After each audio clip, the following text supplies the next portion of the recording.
We're going to be starting. Before I start, we reserved the first two rows for veterans. All right, if there's not enough veterans, then please, and you need to sit and you don't want to stand, please come up and, have a seat there. We're going to start the presentation off, of course, tonight with the Pledge of Allegiance. And Brewster Boy Scout Troop Number 1 will be leading us in the colors. Mr. Duncan, it's all yours.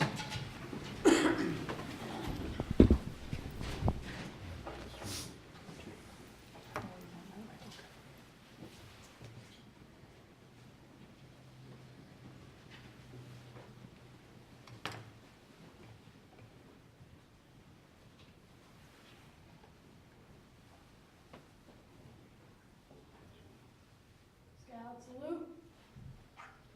I pledge allegiance To the flag of the United States of America and to the republic for which it stands, one nation, under God, indivisible, with liberty and justice for all. Tie the colors.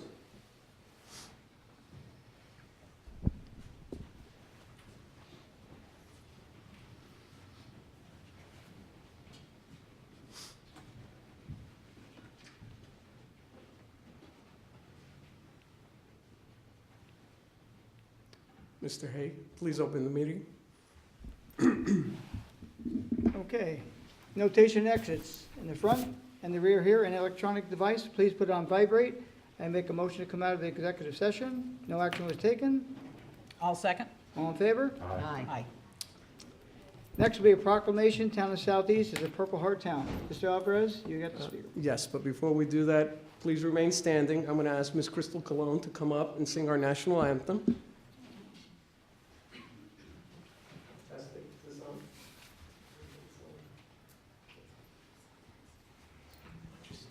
Front and center. Okay.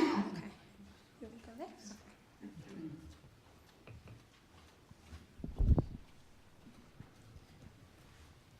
Oh, say, can you see by the dawn's early light what so proudly we hailed at the twilight's last gleaming, whose broad stripes and bright stars through the perilous fight for the ramparts we watch were so gallantly streaming, and the rocket's red glare that bombs bursting in air gave proof through the night that our flag was still there.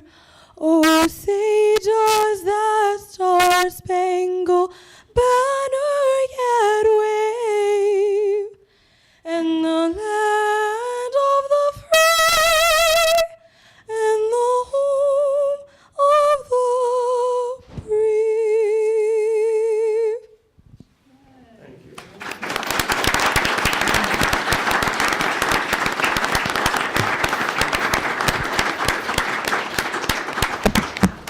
Please remain standing. Just a quick moment of silence, just to remember those that, of course, are no longer with us.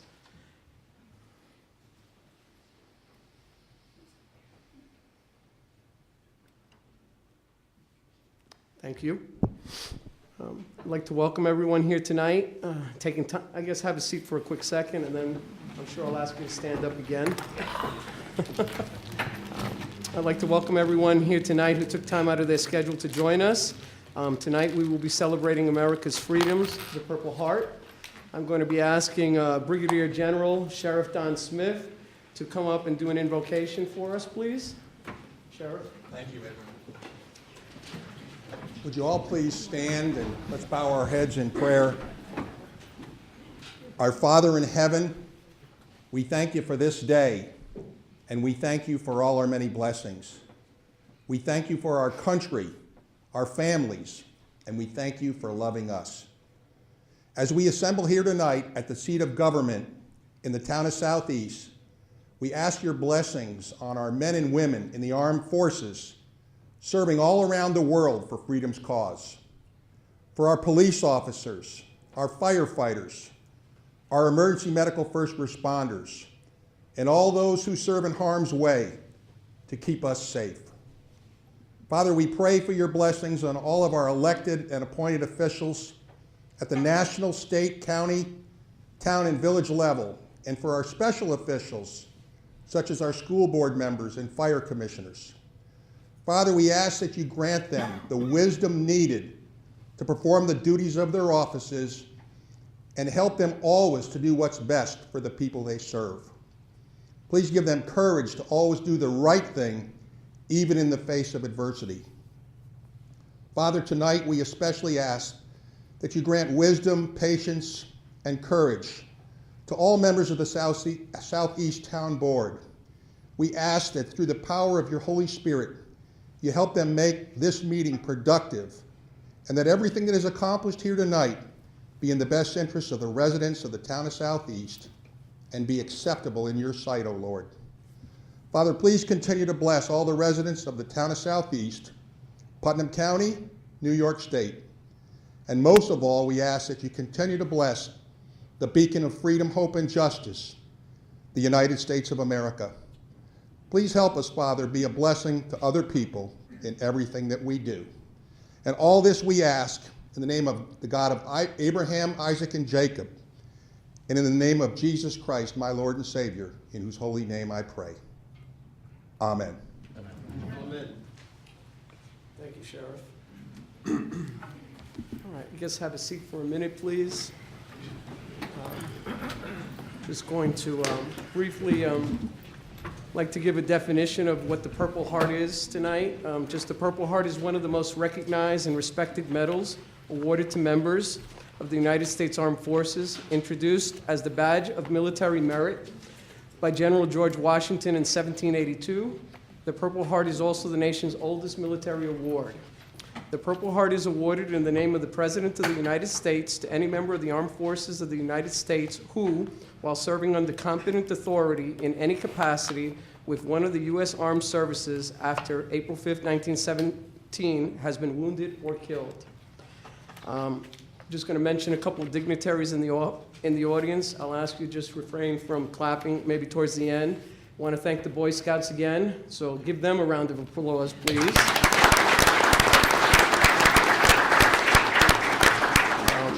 A few representatives couldn't be here. They're in session. Congressman Sean Patrick Maloney is in session, so he couldn't be here. He was invited. Senator Terrence Murphy is also in session. Later on, Mary Ellen and Joe Castellano will be representing him. Assemblyman State Katz is also in session. I think Tara is here representing him. Mary Ellen Odell, of course, our county executive, is here. Putnam County District Attorney Adam Levy is here. Sheriff Don Smith. Putnam County Clerk Mike Bartolardi is here. Legislators Joe Castellano is here. Roger Gross sends his regrets. Unfortunately, he had a previous commitment. We have the mayor and a couple of trustees from the village. So Jim Schoenig is here and Tom Bossanat. Sorry, Tom. I know I mutilated that. Ken Smith, Town of Carmel Supervisor. Then we have Carl Rohde, Director of Putnam County Veterans Service Agency, plus he's the past state commander. And we have Art Hanley, Commander-elect, VFW Post 672. And I don't know if Ron Lipschitz was able to join us tonight or not, but he had also said he'd be here. My fellow Americans, ask not what your country can do for you, ask what you can do for your country. John F. Kennedy. Our veterans are the epitome of President Kennedy's quote, "For they gave so much through their military service and sacrifice so that we may enjoy our freedom and our way of life." Freedom is not free. We are forever indebted to those who have had the calling and served to preserve our way of life today. On behalf of everyone in this room, the town of Southeast, and Putnam County, I would like to take a moment to extend my gratitude and appreciation to those men and women who have nobly served, giving testimony to their loyalty and selfless commitment to this great country of ours. These extraordinary veterans devoted a part of their lives to a cause greater than themselves. They helped to preserve the safety and freedom of the United States of America through honor and integrity, for which I am eternally grateful for and would like to express my deepest and most profound appreciation. It is my honor and privilege to stand before all of you today and be of service to you. Thank you all for your service. I personally salute you. At this point, I'd like to invite the town board members, if anybody would like to join us, to come down here. I'm going to invite Commander Neil Gross and Vice Commander Eugene Lang, Sr., the Military Order of the Purple Heart, Chapter 21.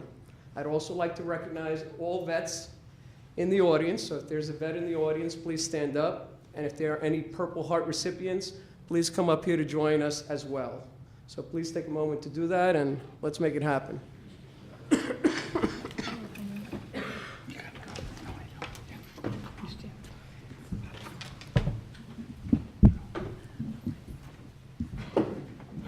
Tony doesn't want any special recognition, but he is a Purple Heart recipient himself.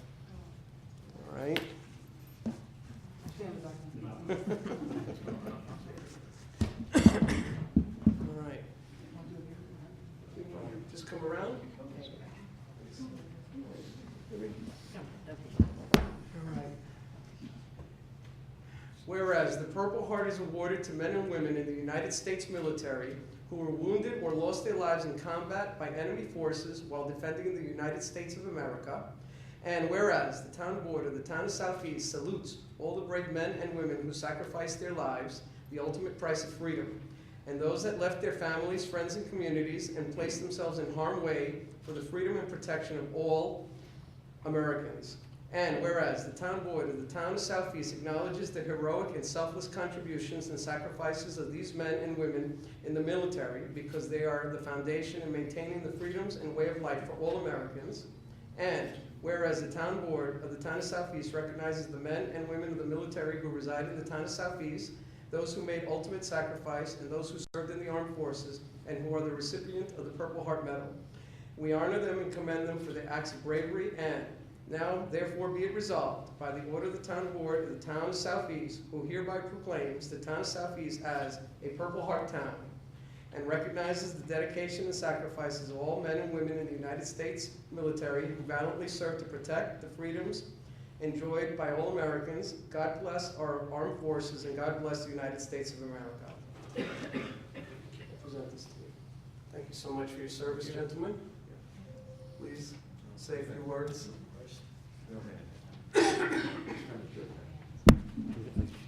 I'll follow you. All right. It'll make up the difference. I would like to thank the town board of Southeast for proclaiming and becoming a Purple Heart town. Right now, we're in the process of working on Putnam County to get all the towns Purple Heart town. If we get everybody together, you will be the first county to be all Purple Heart towns. We also like to let you know what the Military Order of the Purple Heart does. I know I'm repeating myself because it's been a few. We do work with disabled vets. We will do barbecues for them. We also ask towns if they don't mind putting up a basket or something where people can donate clothes, because there are veterans that do need it. And what we do is we'll pick it up after you call us, and we'll take it over to Montrose. And Montrose will send, well, the VA will send you a very nice letter thanking you for what you have done. We also have been asked by veterans for baby diapers and baby formulas. These are things that we collect. Same thing again, we will take it up to Montrose. And believe me, these veterans do appreciate it, and they're more than thankful. And those are some of the things that we do. There's a lot more things. We pay for their haircuts, we pay for their bowling, all these things that the VA used to pay for at one time. They've cut back on it. So what we do is we will pay for them to get a haircut. Like some of these guys have to be, fellas, veterans, they have to be there for like a minimum of 45 days for treatment, but the VA will not pay for their haircuts. We will issue a check and we will pay for their haircuts. And believe it or not, there is a bowling alley in Montrose. You think they would take him there? No. They'll drive him up to West Point, and we will, I'm going to make it short, and we will pay for that, for them to go bowling. He's going to be longer. But thank you again.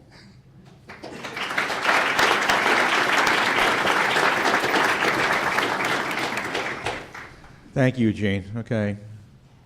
My fellow veterans, you don't have to stand up, especially the sheriff, okay? I also, first of all, I want to let everybody know that I'm a Putnam Valleyite from Putnam Valley, so I'm really not too far away from you. That's where I grew up, in Putnam Valley. And I can't tell you how proud I am of Putnam County, Mary Ellen, whole of Putnam County. It's like, how many people here have heard of the group Rolling Thunder? You've heard of Rolling Thunder, okay?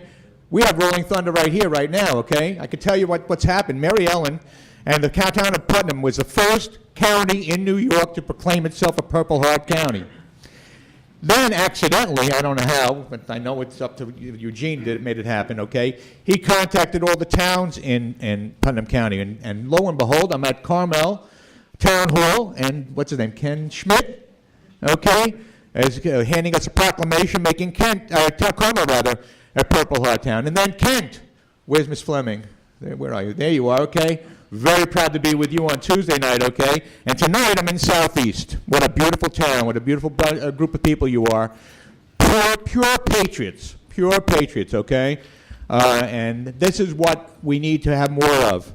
We have to make this country aware of the sacrifices that our men and women are making today that we made in the future, and in the past, rather, and will continue to make in the future.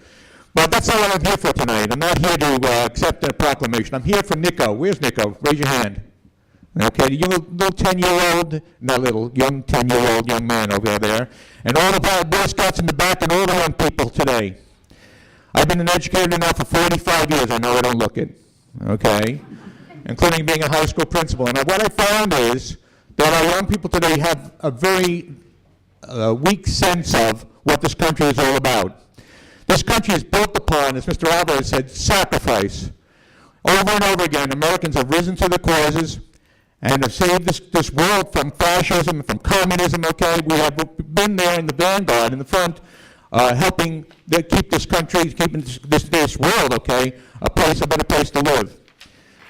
I am only one person, okay? But Gene and I are brothers. Not real brothers, okay, but brothers, okay, in the sense that we sacrificed, along with many other people, Carl Rody and other people in Vietnam, and we were in the sweltering heat, having people trying to kill us. I don't understand why I'm such a nice guy, okay? But when we came home, we didn't come home to what we have tonight. And that's really why I'm here. I'm here because you welcomed me back. Finally, after 45 years, I'm back home. Because when I came home, I took my uniform off, I put it away, and I never took it out. When I went to look for a job, and the application said, okay, are you a veteran? What do you think I put down on that application? I put down no, because being a veteran at that time, being from in a very unpopular conflict, okay, I came back with no parade. I didn't have a parade. My father, Albert Gross, when he came back from World War II, he had a parade. And he had flowers thrown at him. That wasn't the way they were received. Today, our veterans are getting better treatment in the sense that this country realizes their sacrifices and realizes how important they are to maintaining our freedoms. We've got to do all we can to help our veterans. The number 22, I mentioned that number over and over again, and over it's in my mind. On the average, 22 active duty reservists or fellow veterans of mine, okay, commit suicide. They commit suicide for a variety of reasons. Unemployment, homelessness, helplessness, doesn't matter what, but we have got to work together. The town of Southeast, the town of Kent, the town of Carmel, the town of Putnam County have got to work together to make sure that we do all we can to support our veterans. Not me, I'm an old guy, okay? We've got a lot of young guys in the hospitals today who need our help. Thank you.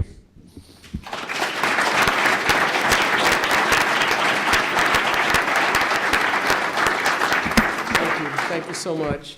I forgot to mention, I know District Attorney Adam Levy's in the audience as well. I think I missed him before, and I believe my friend from Putt Valley, Bob Tendy, is also here.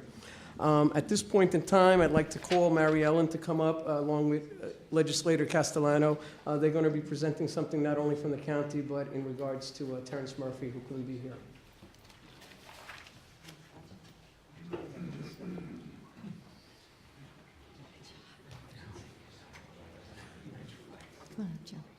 Good evening, everyone. I would like to thank our colleagues in government, the town of Southeast, for recognizing our Purple Heart recipients. But this evening, I think that it should be noted that this past Sunday, April the 19th, marked the first anniversary of the passing of a true patriot and a Purple Heart recipient and a son of Southeast, Mr. Dennis Castelli. And for those of us who knew Dennis, you loved Dennis. And when Dennis wasn't advocating for our historic integrity here in Putnam County, he was always advocating for his fellow veterans. And as Commander Gross and Senior Vice Commander Mr. Lang have noted, veterans are not ones to be here to take accolades and accommodations for themselves. They do it for each other, for their brothers, for their comrades, for those that they stood shoulder to shoulder with in conflict, both in the battlefield and at home. And to their families as well, the people of Putnam County that I'm so honored to represent, we'd like to thank and acknowledge all of them as well. Dennis Castelli is the reason why Putnam County has the distinguished honor of being the first Purple Heart County in New York State. Dennis Castelli beat 59 counties to the punch, and he was extremely proud when we were able to achieve that honor. It astounded the leadership in the state for the Military Order of the Purple Heart that our tiny little county was able to get in first for this honor. And so they came to Putnam County because they had to meet the people that made this possible. And it was really a wonderful celebratory moment for Mr. Castelli, and he was extremely proud, as I was as well, to be a part of that. And after the honor was officially bestowed upon us, Dennis designed this Purple Heart symbol for us here in Putnam County. His wife, I would refer to her rather than widow, Athena, left this for me in my office today, and I thought it was extremely fitting that I would today gift this to both the commander and the junior vice commander of the Military Order of the Purple Heart on behalf of a grateful county and a grateful nation. And thank you for your service, and welcome home.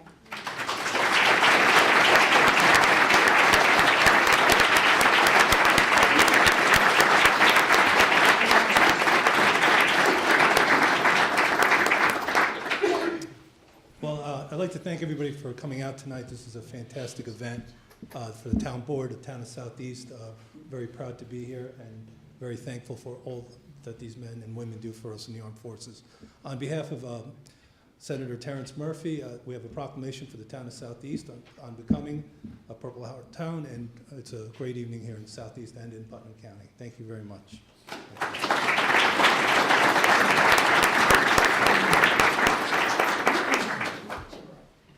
Almost done. I don't stay up here, photo ops or whatever, take some pictures later on. Ken Schmidt, Carmel supervisor, walked in late, and Maureen Fleming, I didn't fail to recognize you as well. Thank you. Almost over. I want to call Carl Rody to come up here and say a couple of words as well, please.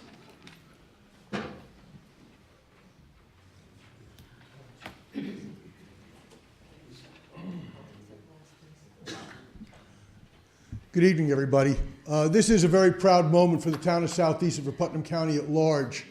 All too often, as Commander Gross said, the Vietnam veterans were not recognized, but we want to ensure that every veteran is recognized, that every veteran gets a welcome home, gets honored, gets respected. And one of the things that he mentioned, and I know it's not something because this is a joyful time because we're receiving this Purple Heart award. And I want to say I was very fortunate. I guess I knew how to duck better than these guys. I didn't get hit. So I'm not a recipient of the Purple Heart. But when Commander Gross mentioned the 22 veterans that commit suicide each day, 22 veterans, just think about that, 22 veterans per day are committing suicide. And that's something that's rough to understand, rough to get your head around. And it's not just the young veterans, it's veterans all the way up through World War II. And we have to stop that. And what I want to offer to the town of Southeast, if they would like to hold it, Art Hanley, the Deputy Director of the Veterans Service Agency, and myself are trained in a thing that's called Safe Talk that helps people. We train people to recognize somebody that may want to commit suicide, that may be thinking of harming themselves. Not necessarily to intervene, because a lot of people are a little, have difficulty trying to intervene. But if you can recognize the signs, maybe you can get him or her some help. Maybe you can recognize it and make some recommendations.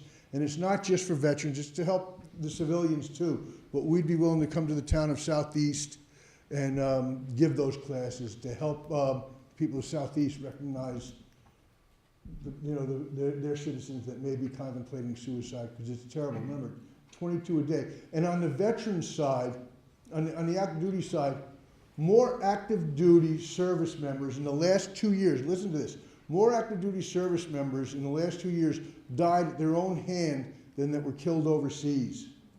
That's a frightening number, and we've got to stop this epidemic. I thank you for this honor. I really do. Fellow veteran, smile to me. And I just want to, there's a young lady there, Jess, you want to just wave your hand? This is Jessica. We have a program in Putnam County called Peer to Peer, where we're going out with veterans, helping veterans, working with veterans, and also family members. Her dad was in the desert over there in Iraq. I know he's one of the deserts, but he was over there in the desert, and she's helping us with this peer-to-peer program, and she's our coordinator for it. And we have to get out there. We have to help our veterans, and we're never going to forget. Again, thank you.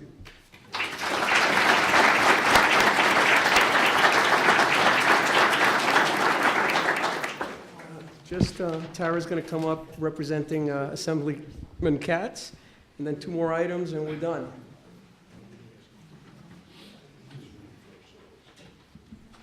Good evening, ladies and gentlemen. My name is Tara Keegan, and I'm the Chief of Staff for Assemblyman Steve Katz. I'm also accompanied by Nancy Cobfell, who is the District Office Director.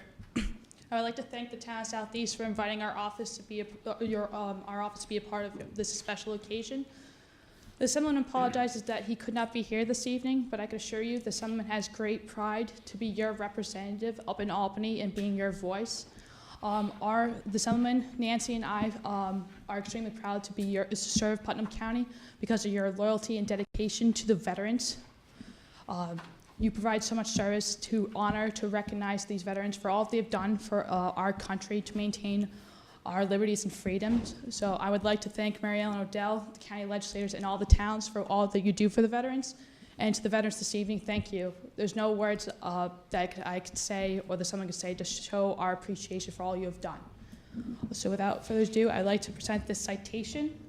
Resolved that as a duly elected member of the State Assembly of New York, I recognize that the town of Southeast is an outstanding town deserving of recognition and being acknowledged as a Purple Heart town is worthy of the esteem of the County of Putnam, our nation, the community, and the great state of New York, signed and dated April 23rd, 2015 by Dr. Stephen M. Katz, member of the Assembly.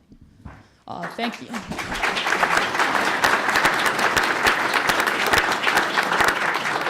Thank you guys for coming out this evening and honoring the town of Southeast. Thank you.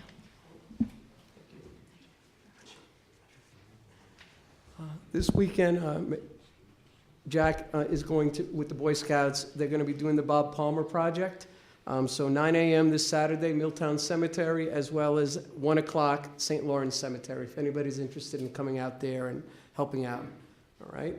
And last but not least, again, I'm going to ask Crystal to come back up and sing God Bless America, and end tonight's presentation.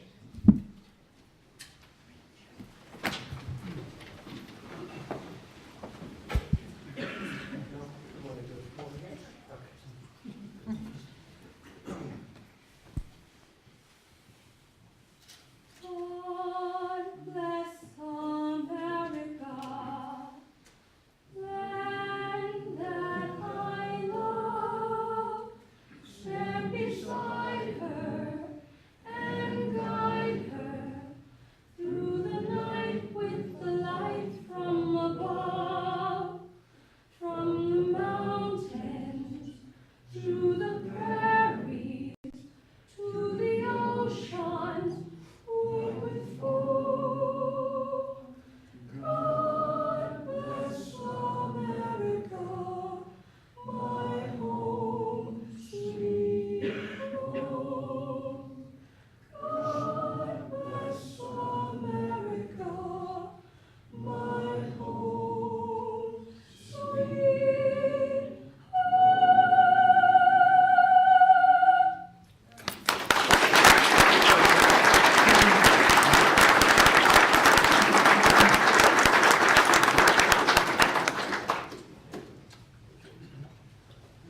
right, well, I thank everybody who showed up tonight to recognize these men.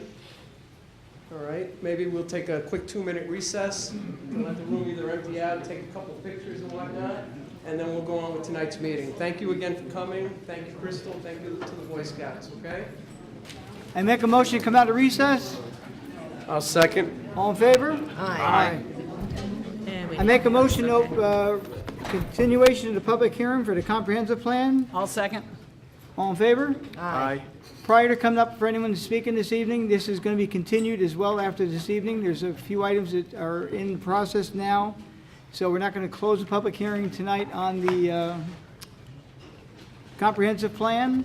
So if anyone would like to speak that hasn't spoken in the past, we had a comment period. We received a few comments, but the continuation of this will be at the next meeting, which will be May 9th, May 7th. May 7th, I keep getting yes. confused. May 7th. Anyone wish to speak to this evening? You'll have a chance again, May 7th. And try not to be repetitive, please. Oh, it's for everybody, not just you, Ann.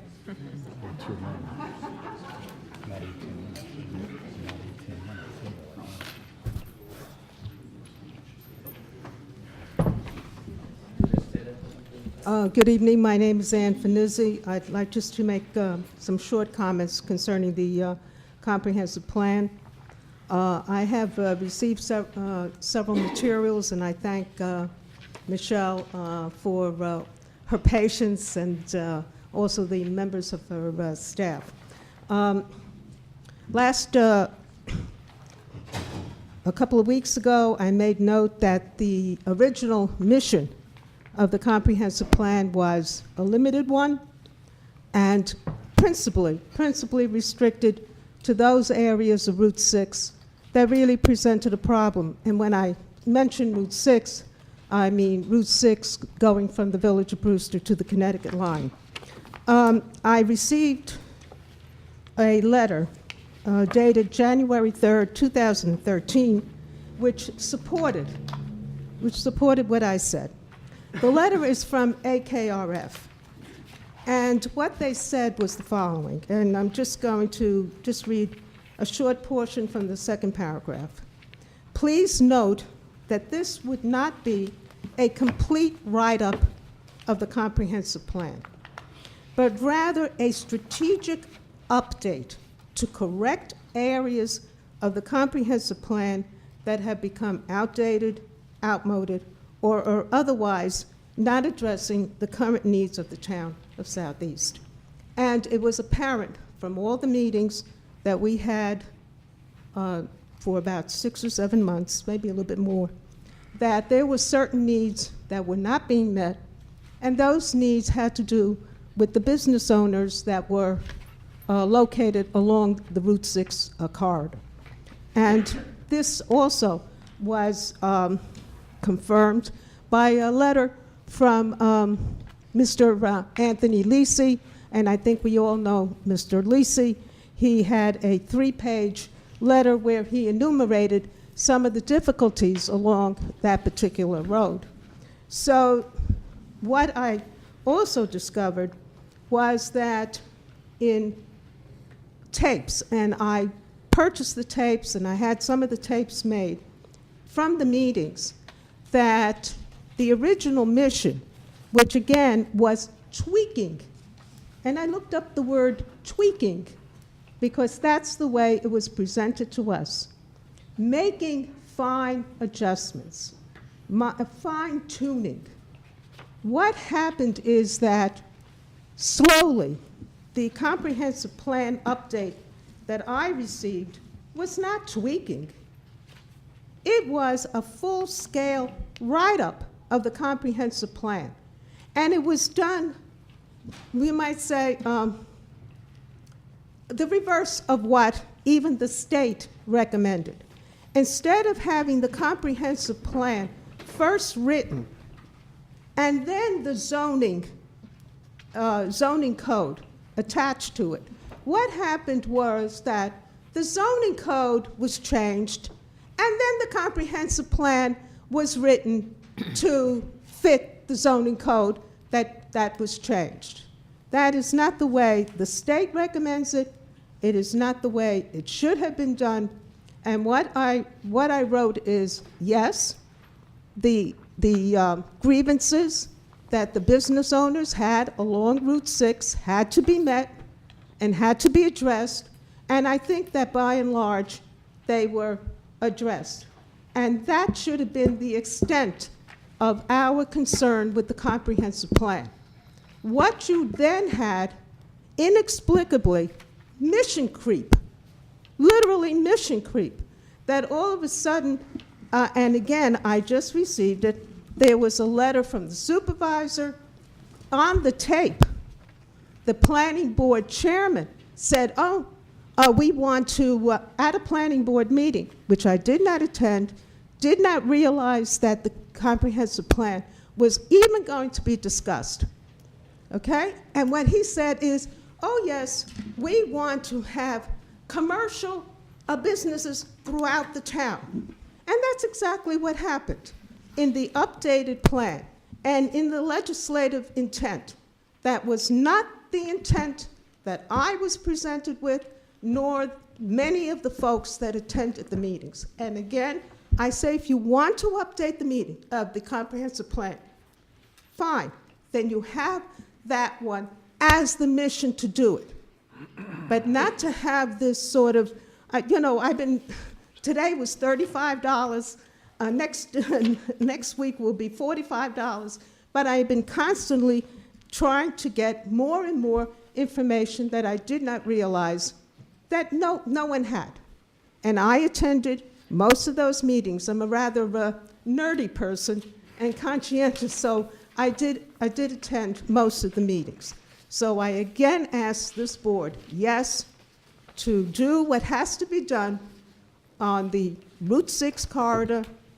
There were grievances. As a matter of fact, Mr. Lisi's letter was as of February or March of 2014. So we had been in session since 2013, okay?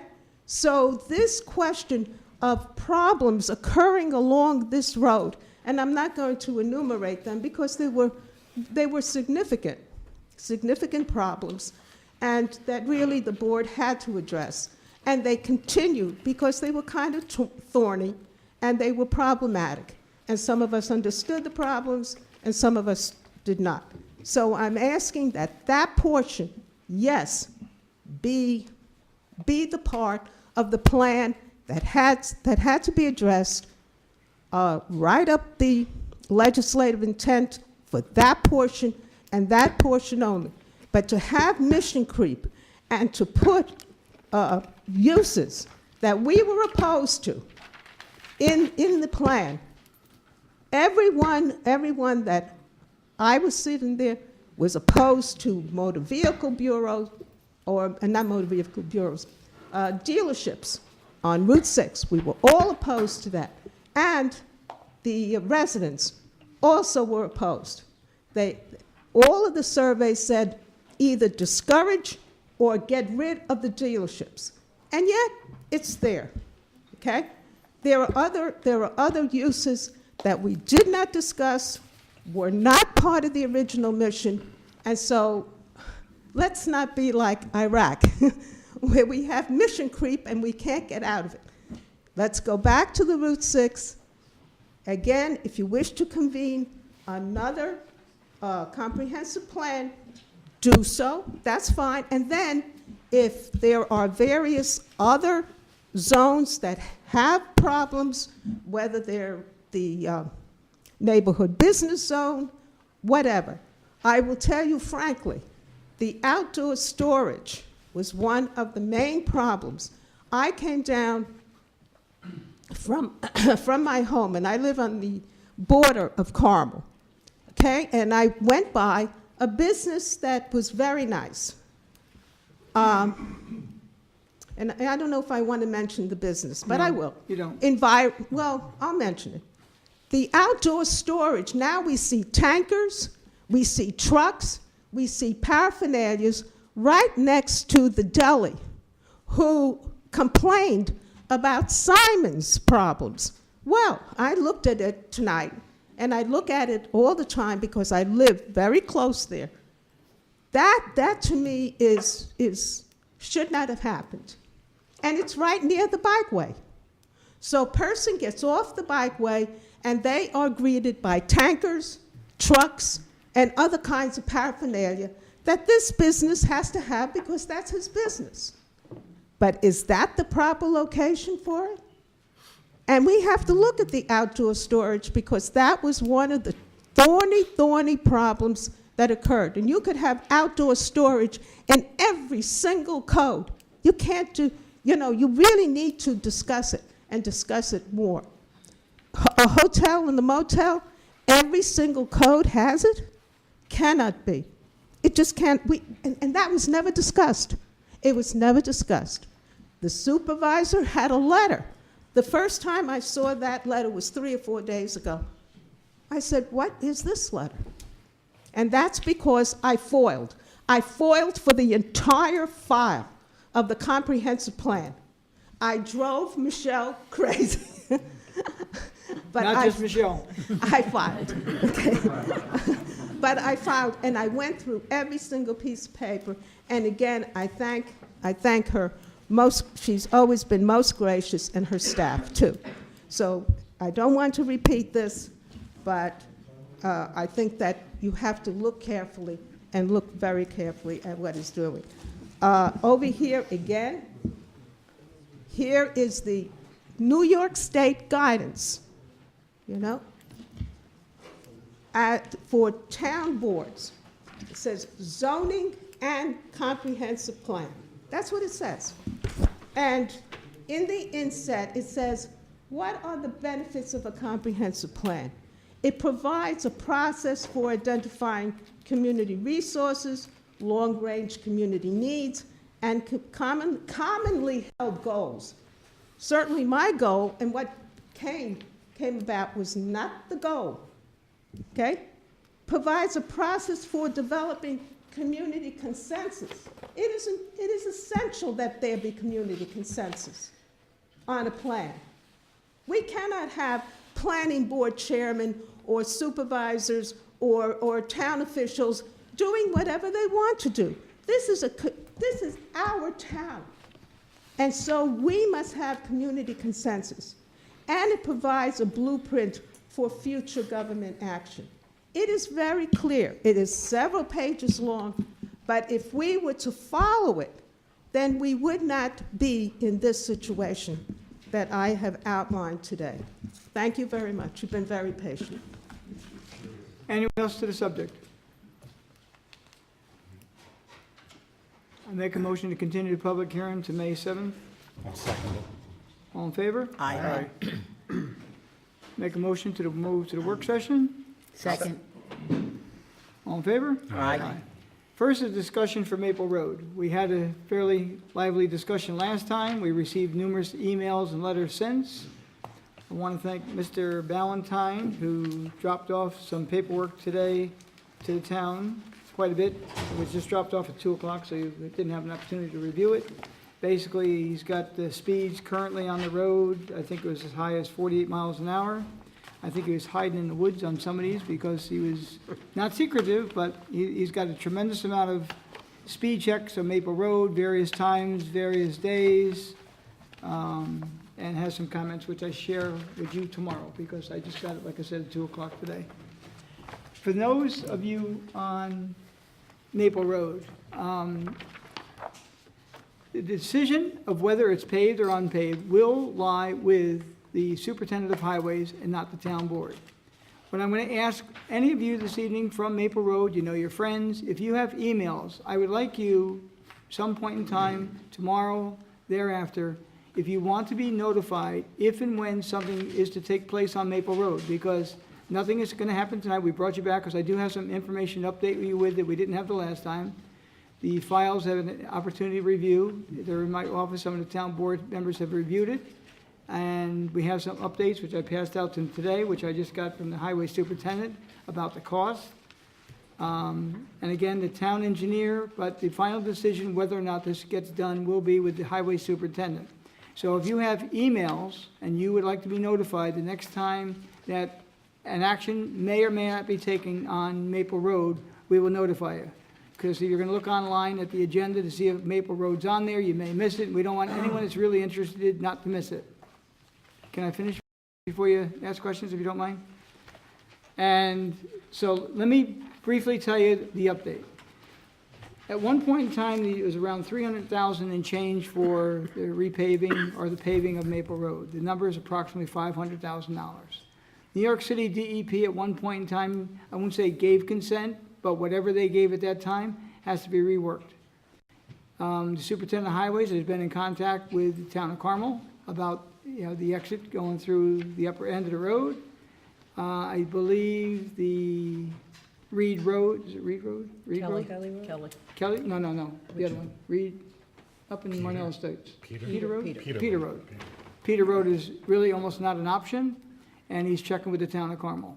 So again, if you have an email address, you can email the town clerk with your email address, and if and when something comes up, no action will be taken, at least until everyone's had an opportunity to be notified. The superintendent of highways will come that evening and tell us of his determination. Can't say if it's going to happen, when, where, don't know that. He has to do a lot of research. I have a file in my office that I got from the town engineer, which he's reviewed. The superintendent of highways had a review. As you know, this has been going on for probably 15, 20 years. Numerous letters, numerous petitions signed by the public, both in favor or against, and I'm not even saying if it's 50-50, but there's quite a bit of conversation about this item. So other than that, I hate to bring you all out, but I mean, this is about the best we can do at this point in time. So the superintendent of highways will review it. I cannot say it's going to happen in a week, a month, or whatever, but if you do provide us with the information, we will notify you and we'll take no action until everyone on the road or whoever lets us know. It'll also be on our webpage when it happens. If you look every week, you're going to be either happy or disappointed it's not on the agenda. But at some point in time, we will tell you whether it's going to happen or not, and we want to give you ample time. And the one gentleman had his hand up. If you'd like to speak, would you just come up to the mic, if you don't mind, please? Sure. And anyone else who would like to make a comment, you can come up to the mic as well, please.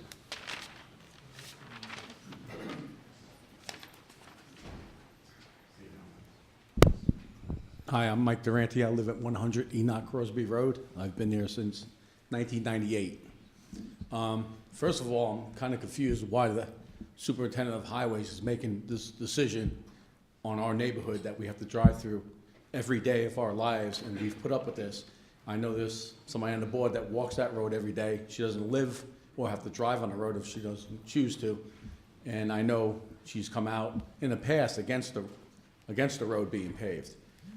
When we came here last month, I think many of us who have lived through this nightmare were pretty happy when we left, because you basically said that there's not a discussion about if the road's being paved or not. It's not the whole road. It's just a condition. We're going to do it one way. That's true. That's all we've ever asked for. Okay? And why, thank you, why, I've been told that this man, by one of his employees, said he will never pave that road. And now it's in his hands. This is what we were told. I'm not going to say who said this to us, but it was just said, it was said to my wife about 3 weeks ago. And now, and this is why my hand went up quickly, why is, he does not live in our neighborhood. Neither do we. There was, I know you don't. There was and I called you, Tony, Mike Durante. I called you one morning. I was one of the 5 people who was so frustrated. My car just came out of the garage after 2 months. I was supposed to bring it in for repair. I have a bad rear rim on my car. Go figure, right? And I couldn't bring it out because the car it's a low rider and it drags on the floor when it's like that. And it's like that quite often, not just in the winter. It happens every time there's a thaw, every time there's a heavy rain. It's been like that for years since I lived there. And it wasn't that bad when we first moved there. And then the whole neighborhood filled up, right? And you had buses and you had parents who drive their kids back and forth to school, okay? And I watch buses. I'm behind them. I leave at 7 o'clock, 6:30 in the morning. I watch buses go like this all morning long. I don't care what anybody says, okay? It's ludicrous that kids have to be on the bus like that. That's to begin with. But why is somebody like that making the decision on our road? It's our road. We live there. We're the people that have to drive on this road every day. I don't understand. I'm not telling you what to do. I'm not sure what you should do. But I think it's got to be a different decision maker. It's got to be somebody, it's got to be us. We're the people who pay the taxes there, and I got to assume that we pay some of the highest taxes in the town of Southeast, okay?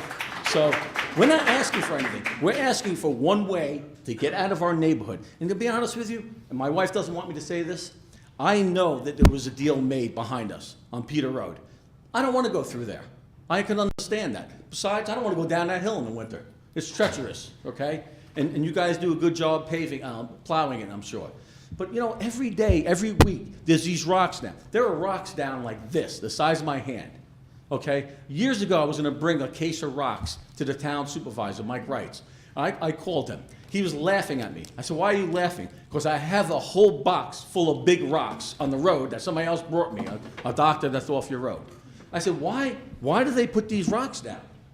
Every week they put these rocks down, they go to the side of the road, then we pay for them to put it down again and pave it. I mean, I don't get it. It's not doing anything. Okay? Yes, they've improved the road a little bit. It's a little harder. So now instead of mud and trenches, we have potholes in the thing, right? I mean, we all drive over them. It's you know, you came up last month, we all came here, you said, it's not a discussion, we're not paving the whole road, we're gonna pave it one way. That's true. Right? So we all left here thinking, okay, this is great. They get what they want, we get what we want. Pavement, right? That's all we want. And that's, Where does this man live? That's the Department of Highways. You have to understand, one thing, you know, I personally get constantly beat up by the public for anything that happens. No, let me finish, if I could. I'm going to. I understand that. I'm the supervisor. And every time I get a call about something to do with the highway department, whether it's plowing, not cutting trees, not paving a road, they call me. And I tell them, and the members of this town board, we are all separately elected officials. Now, Michelle, she's separately elected. I cannot go into her department, into her office, and dictate to her. Because if I could, Ms. Finizzi may not get all the information she's requesting, okay? But we don't do that. That's her choice. This town board, we're all separately elected officials to do certain work. And the highway superintendent is the same. If he needs additional monies, he will have to come to this town board and request those funds. But you know, it's funny because the last two times, the first time we met in the town hall in town, it wasn't the same supervisor town of departments there. But I said to him, I said, how much does it cost per year to maintain that road? Never got an answer. I don't think we ever got an answer. The next time I asked the same thing. Listen, I'm a business owner. I own a small business. I understand, okay? I don't want to spend everybody's money. I get all that, right? I watch every nickel and dime. But if you put together what we spend every year, I got to assume that over 10 years, it's going to pay for itself. It has to. And to me, the best thing to do is pay the whole thing. But you know what? I don't care. If you want to compromise, let's compromise. Give us one way out. I don't believe in going to Carmel and I'm disrupting that. I was pissed off at that because why should you disrupt all these people? I got to come down and here's this guy's driveway. He's had a dead end all these years. Not a good solution. I got to go to Peter Road. Not a good solution. It was a deal the builder made. We're not going to ever do that. It's going to be emergency access road. Leave it that way. We have one road down there. That's the way we come in and come out. We deserve to have blacktop, one way. And it should be our decision, nobody else's decision. We should have a vote on it, come up with an idea, come up with a solution. That's all we ask. That's all we ask. What more can we ask? You know what's bad? I live in a beautiful house. Beautiful house. Every morning I leave the house, I'm disgusted. I can have the best day of my life and I come home and guess what? Before I get to see my family, I'm disgusted again. Are you disgusted when you get home? Okay? And all these people, I mean, Roger Gross was here, and the second time he said, I got this petition, 800 names. While we were all doing all thing up here, he was flipping through it. I watched him. And he said, you know, this is useless. 80% of the names on this petition don't even live here. They don't have to deal with the road. I don't want to hear from somebody who doesn't deal with that road every day. I don't care if somebody thinks it's good or bad. Okay, let me ask you, put the town attorney on the spot for a second, because I don't believe it can happen, and I wish it could, because I I do, well. had a similar problem when I was dealing with Springhouse. I looked at it that those people should have the opportunity to choose certain things, like, what was the one thing they wanted? No, they wanted something in particular. I guess it was the credit cards. And I thought it was fair if the majority of the people didn't want to, pay by credit card, and they choose not to have that option, but I was told that can't be done. So, Will, is there any way that the people, now, the fair part is, you say Maple Road. Now, do you want just to address it on Maple Road, or the people in Crosby? I don't believe there's a way to do a public referendum for that portion. But people come up here and say, it's a park. No. There's stuff like that. But let me just say something. The other day, I was going down the road, right? And where the hill goes, to the right, you come up and up, you can't see. No matter which way you're coming or going, you can't see. People are walking there. I had to move over to my left and go over that hill. Somebody could have came head on at me. I mean, you shouldn't even be walking on that road. It's dangerous. It's dangerous. And believe me, I like to walk on it. I used to walk my dog when he was alive on it all the time. It's dangerous. You move over, you can't see somebody. And I don't care. You don't have to speed. You come around a turn and another car comes over, you go to the edge where all the rocks go to, you can go 20 miles an hour. You hit your brakes, you start fishtailing. You're asking for, basically this evening, for a public referendum. I'm not sure if it can be done, so the question to the town attorney, is there any way a public referendum could be done so the people that live in that area can vote on this? It wouldn't be a binding referendum. There's no, the laws of the state of New York don't provide for initiative and referendum. So it's, the only time there would be a vote is if there was a determination by the town to bond the construction costs. And then conceivably there could be a vote on the bond. But as to whether or not That would be the whole whether or not town, you're going to pave it is really not a. Well, okay, let's go to the bond aspect, because maybe for the bond, could you limit the number of people that were to vote on that bond, or is it the entire town? The entire town. Because it's See? the town's You're not- money. you- The one Sorry, other Warren. thing that I think is important to note is that Maple Road is a designated scenic road, and I don't have the law with me, but I believe it specifically states that it is the highway superintendent who has the right, he is the one who has the right to pave, not pave, to change that road in any way, to put up guardrails. That's where, that's the position that makes the determination. It's not limited, and it's also not limited to that. What I said earlier, being a separate elected official, that's where the true power lies. I'd also Now- like to say, one other thing is, I'm liaison to Highway, and I've spoken to Michael Bruin. He has never indicated to me, I don't know who you heard from, but he has never indicated one way or the other what he's going to do with that road. He hasn't. Why hasn't he done it then? So that means just if telling I you. run for the Department of Highway when his term is up, This year, then it will be my decision, right? yes, it would be. Is that what It you're would be saying? your decision within the No. funding limits of the town. I mean, he's not even here. No, which no, is not- amazes me. there's no- But you know, the other thing is too, and I think it should be a decision, I don't know law, and I don't want to know law. I don't like politics. I don't get involved in it. This is the third time I've come to sessions, only because I'm trying to do what my neighbors want. You have to look at the economics. I know how often they're down there. You can't tell me that even by paving half of that road, that we're gonna save the town tax money. I mean, The numbers I read, to answer your question, was around $22,000, and this was old numbers. That's not current a numbers. year, A year. that's impossible. That includes labor of the guys down there? Yes. You're talking about a dump truck dumping how many loads of rocks, 2 or 3? Whatever. They spread it out, the spreader, the paver, the roller, and they do that once a week.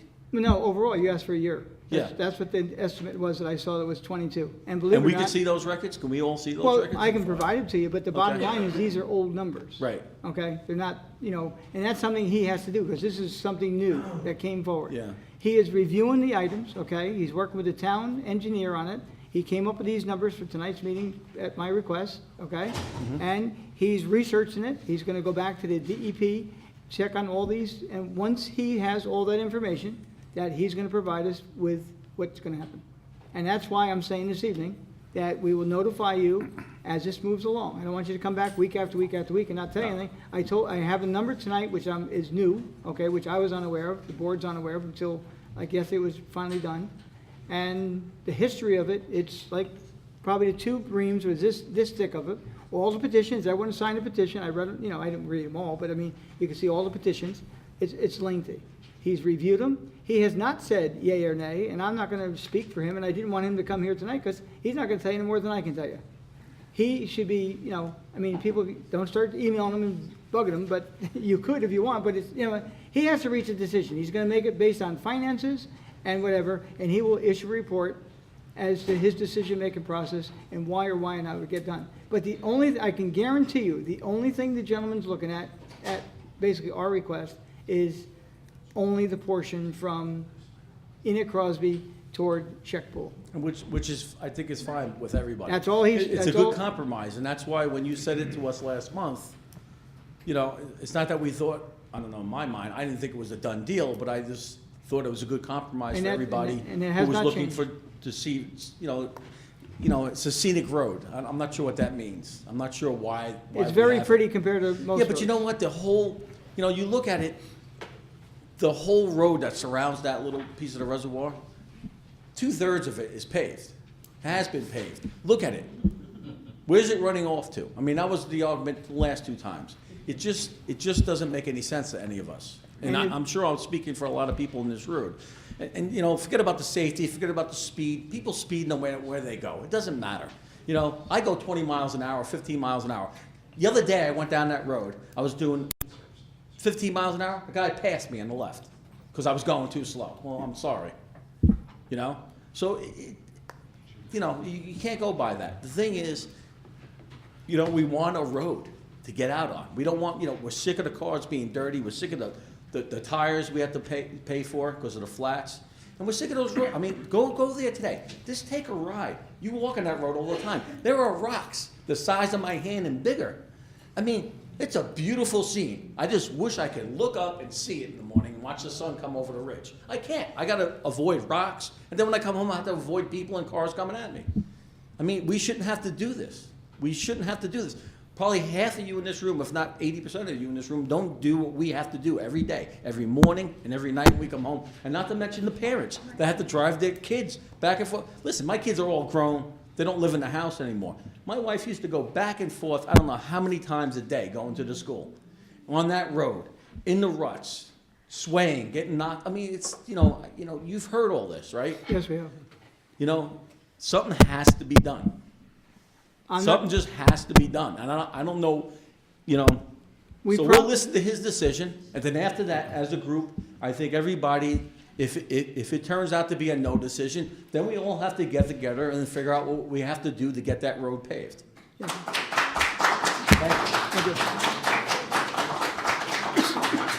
So again, if you have an email address, please just send it to the town clerk. I know a few of the people out in the audience, I can notify them. If they have neighbors, they can notify as well. It's going to take a minimum probably of 2 months because he has to do a lot of research and it's all going to depend on whatever comes back from the New York City DEP. We have something, I don't recall if it was exactly approved or they gave a preliminary approval to something. That has to be researched and finalized if it were to happen. And no guarantee that if they say it, it's up to the highway superintendent. And it's not going to just be on his shoulders because the bottom line, if he needs the money, he's going to have to come to us. Okay? Anyone else? And when you have a chance, we have to come up to the mic. Go ahead, sir. Yeah, hi, Tony. My name is Jeffrey Tepper. I live at 91 Enoch Crosby Road. My wife sent you an email, did send the town board an email recently.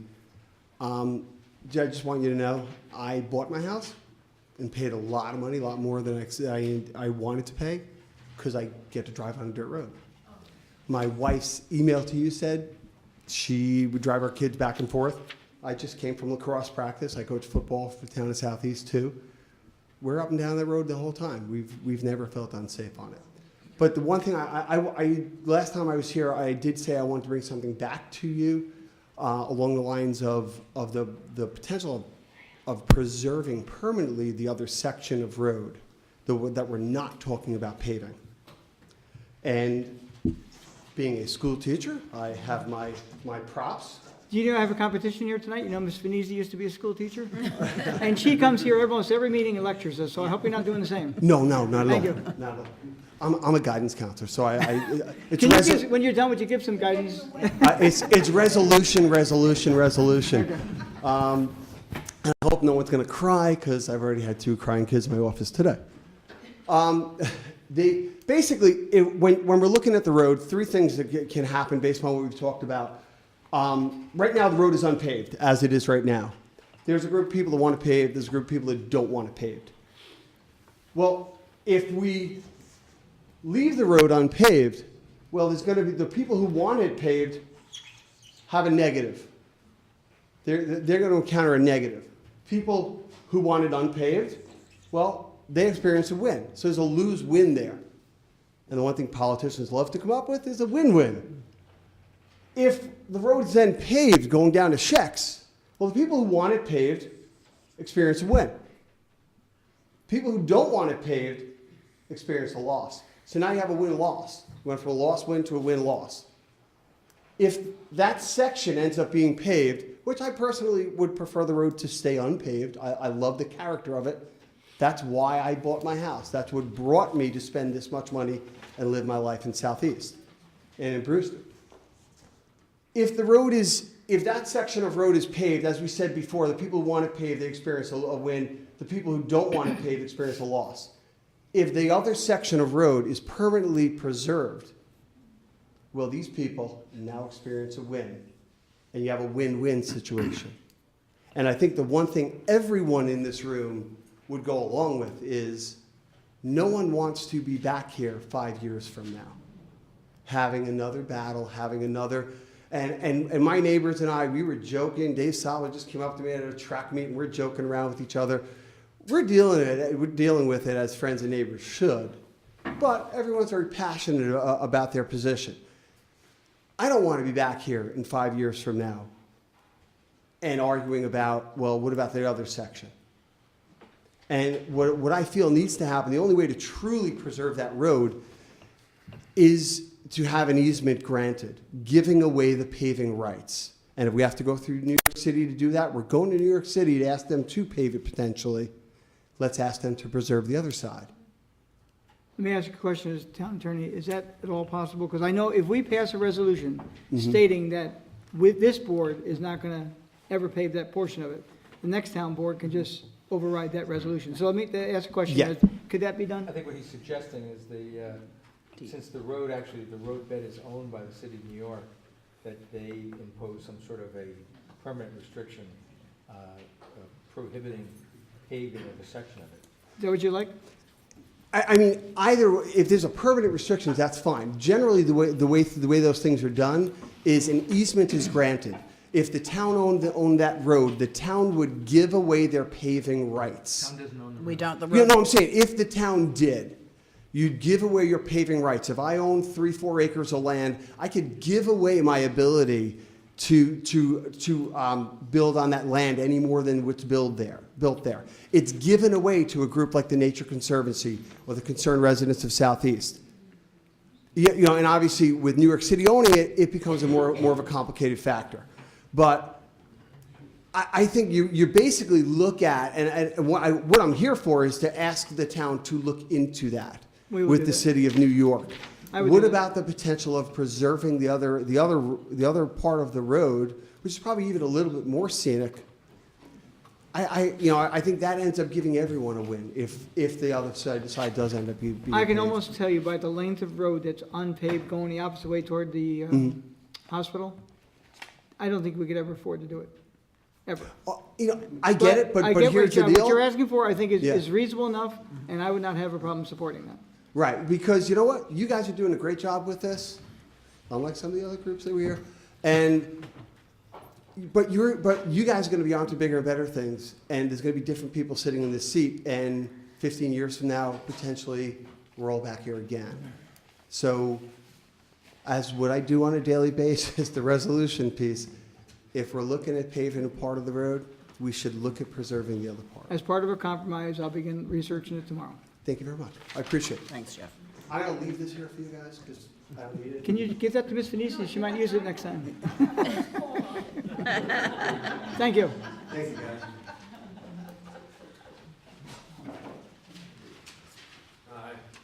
Don Cuomo, 161 Maple Road. I have a letter from my wife. We've lived on the road for 18 years. We too moved to Southeast specifically because of the road. Anyway, let me start with this. This is from my wife. Dear Supervisor, hey, I'm writing on this Earth Day to ask that you not pave scenic Maple Road. I agree with all the previous points made by the numerous people who have spoken out against paving. Safety, cost, the environment, and quality of life are all at risk should you proceed with paving. I ask that the town board think innovatively on this very important topic. Perhaps Southeast can be a pioneer in trying new alternatives to paving that will unite both sides and please all. Let us lead the way in helping all towns preserve valued areas, such as Maple Road, that set an example for the future. Think of what an asset it would be to the town. I would also like to point out that as far as I know, every single resident on Maple Road still does not want the road paved. The people who will most be impacted remain united in their wish. In this time of complexity and multiple opinions, I find that truly remarkable. Thank you, Angela Cuomo. I was going to get in trouble if I didn't read that letter, so I was happy to hear Mr. Durante, what I felt was a little bit of honesty here, because personally, when I hear about safety, I just don't really see safety being a factor.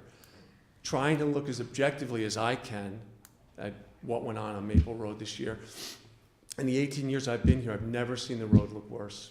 It really looked horrible. It looked very bad. And I felt bad. I did. However, that being said, the people who feel they have no out, they have no place to go, no route to get out of their homes. I got the feeling from Mr. Durante that he felt that those people should trump all other people in the town of Southeast. That their opinion should that should be it. That should decide, because they have to use that road. And what I say to that is, if you're gonna apply, who should have the most weight in this, you're on that road, and then you're off that road, and you're up in your neighborhood and gone. The people who are on that road can't leave the road. It's our road, and we live on it. And whatever happens to that road, and to me, a compromise, it's no compromise. I'm on that road constantly, and I see the traffic. I get a feel, and I'm sure Mr. Ballantyne, maybe some of his statistics can show this as well. There's many, many people who go on that road who are not going to Enoch Crosby. They're cutting through now. Many, many cars on the road they're not living on the road, and they're not going to Enoch Crosby. They're cutting through. And that's now, with the road in bad shape. Pave the north end of the road, and it will become a raceway. It is that much closer, that much faster that someone can go to get from point A to point B. That being said, I do feel bad. I feel like there should be something done. And I empathize with those people who do not have a way to get out. I don't think paving Maple Road, the north end of Maple Road, is the answer. And I feel bad as well. Mr. Durante's comment about he comes home from a day of work and he's miserable when he gets to the road. I come home from a day of work when I'm miserable, and that road makes me smile. As soon as I get on that road, everything slows down for me, including my car. So and I don't mean to point fingers, and it's my interpretation. I would like to see an alternative. I'd like to see the north end of Maple Road be maintained in a different way, and/or finding an alternate route in and out for those residents of Enid Crosby who don't have an alternative. But I do not think that paving, standard asphalt paving on the north end of Maple Road, it's the end of Maple. Thank you. Thank you.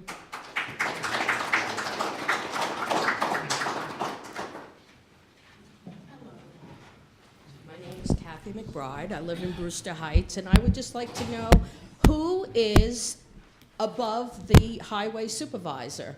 You. Me. The Well, elected- I call there. He has a secretary that answers the phone and takes a message, and that's it. Never calls back, never does nothing. And I don't know if anybody here lives in Brewster Heights, but the roads are terrible. They knocked down a bunch of mailboxes. These people don't even know, who to contact about the mailboxes. The roads are a disgrace. And apparently, he doesn't care. He can't even call me back. I don't understand. What's the problem? How much money is he making? Doesn't he have a cell phone? He's got a secretary that takes a message. He's going to call me back. Nothing. What am I? Nothing? I pay taxes. And this guy doesn't even call you back. He's going to call you tomorrow. Well, I guess so. But so what does that mean, Tony? You're in charge of him? No, I'm Are not you in going charge to of call him and tell him? I will ask him to give you a call tomorrow. Why he isn't making phone calls back to people that call him? Maybe you should take his phone away. Or give him a cell phone and he can answer it. I mean, this is ridiculous. And Brewster Heights this year is the worst year. I know people that, at least 10 mailboxes that were knocked down. My driveway is all ripped up. They came down Tanager Road and took the whole curb out of a guy's house on a corner end. I mean, these people should be drug tested if they're gonna drive like that. They are drug tested. Well, I really don't believe that. Then they don't know what they're driving. They don't have a license for it. Okay. In fairness, ma'am, it was a really tough winter this year. Yeah, I know, but you know And what? We've these had guys tough are winters up before. sometimes 24 hours a day. 1995, 96 was a tough winter. And they did the same thing, and I called. My mother was going for cancer treatments, and they apologized because they blocked in the driveway, and they made sure they had someone shovel it so that she could get in every day. But I guess times have changed. It's not about me or anybody else anymore that pays taxes. That's ridiculous. Yeah. He should at least call me back. He should. He will tomorrow.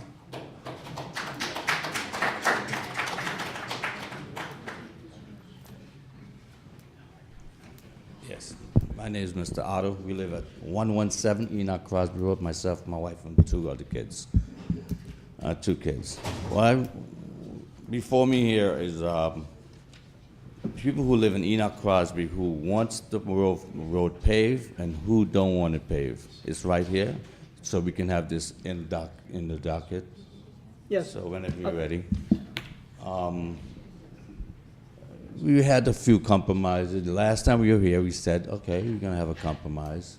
Now we're backtracking. Where is the supervisor? The person who is supposed to make the decision on how we live? He's not even here. It's really, really disgusting. To me, it's an embarrassment. The person who says he's going to get the road paved or not paved is not here to represent, for us to ask him a question, to say something about it. Sir, when it comes to that point in time, that gentleman will be here with that report. Yeah, but we were here the last time. You said, okay, we're making a compromise. But it's a safety of everybody, the kids going to school, the buses. Who's going to be liable if anything happens on the road? I lost a truck. My son is trying to avoid hitting the deer. I lost a truck. I spend money on fixing our cars. Who's paying us back? Okay, we don't need it back. We need a compromise. You came here, I felt good. We had a compromise. We say, okay, we're going to do that road. Now we're back here again, and then presumably we're going to come back here another month. Another month, another 2 months, back and forth like yo-yos. This is an up and down game. One is saying, yeah, or we compromise, or there was a bad winter, One's talking about Earth, what else? We back and forth, and yeah, you sympathize with it, but yet, that same road, whoever lives on Maple Road is not affected by it. Because they can make a right and go on the asphalt road. They're not affected at all by Maple Road. They have an option to make a right and go away. We don't. Like the young man was just saying, we don't have an option. We come here, we plead, I've been in the union for 30 years, and I've never seen no stupid thing like this yet. I've been a bricklayer and a foreman in the city, and I've never seen no condition where they pave the road and not even to level the road. They used to level the road, now they don't. That road's gonna sink, sink, and sink. It's gonna continue. All what you guys have to do is to pave, like you said, but who is gonna be responsible if something happens on the other side of the road? Who's gonna be responsible? Something may happen, who's gonna be responsible? Who feels it, knows it? Who lives it, will do it? And for me to represent my kids and my family, I will stand up here every time and say what I have to say, because the road has to be paved. Thank you. Thank you. Thank you.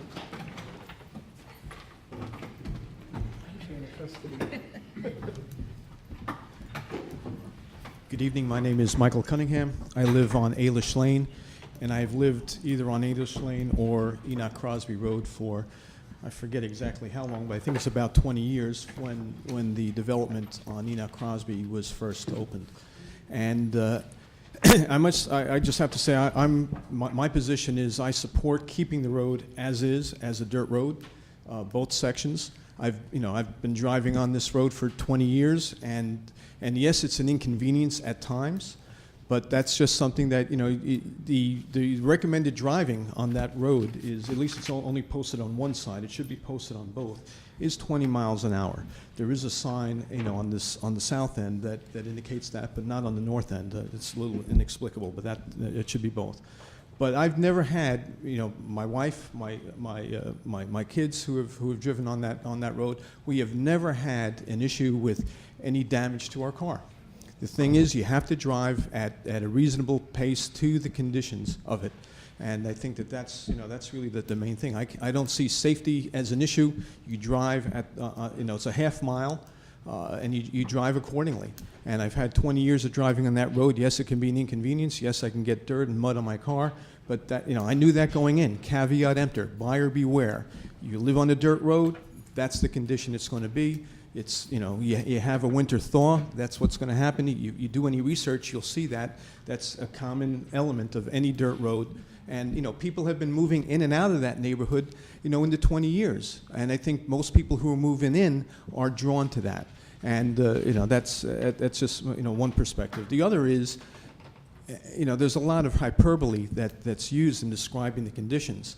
And yeah, it's an inconvenience, but, it's not a disaster. And it's, yes, it's an inconvenience, and it is difficult for in this particular year, longer than most years. But I've never scraped the bottom of my car, and I have a low-riding sports car myself, and I just drive carefully, and I try to manage the ruts as best I can.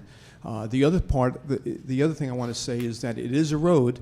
That doesn't mean it's for cars only. Cars are, roads are shared by pedestrians, by people walking their dogs, by people running, hiking, the occasional horse. I've only seen one or two over the years of driving, but it's not a road just for drivers. So, and if you have a blind curve, well, then you go real slow until you're sure that there's no one coming in the other lane. And if there's a pedestrian in front of you, you just have to wait for that pedestrian to move on so that you can see what's on the other side of that blind curve or hill. It's your responsibility. You know what the conditions are. You know who uses the road. And I think that's just something we all have to pay attention to. That's your liability. You're driving on that road when you know what the conditions are, and you have to drive accordingly. So that's my comments. Thank you for the opportunity. Thank you. Anyone else on this subject matter? Again, if you email the town, I did want to say one thing. Go ahead. Can we limit you? You can really limit me. This is really fast. Just because we talked a lot about safety, I decided to foil the Putnam County Sheriff's Department for accidents on Maple in the last 5 years. I received back that there was only one accident reported on Maple, and it happened on January 24th, 2013. It was a single car accident with an injury, non-fatal. As discussed, I was told Maple Road is a non-threat. I did ask about the location because I know that's important to people. but they didn't have the location, but they said that the accident was due to driver error, not road condition. The driver was ticketed with failure to yield. So just so we know, that's what I've found out as far as safety goes right now. Thank you. So again, town clerk, you can email her with your email address. If not, when the decision is about to be made, you will be notified. Thank you. Next part of the work session will be water lines outside the village. Mrs. Schoening?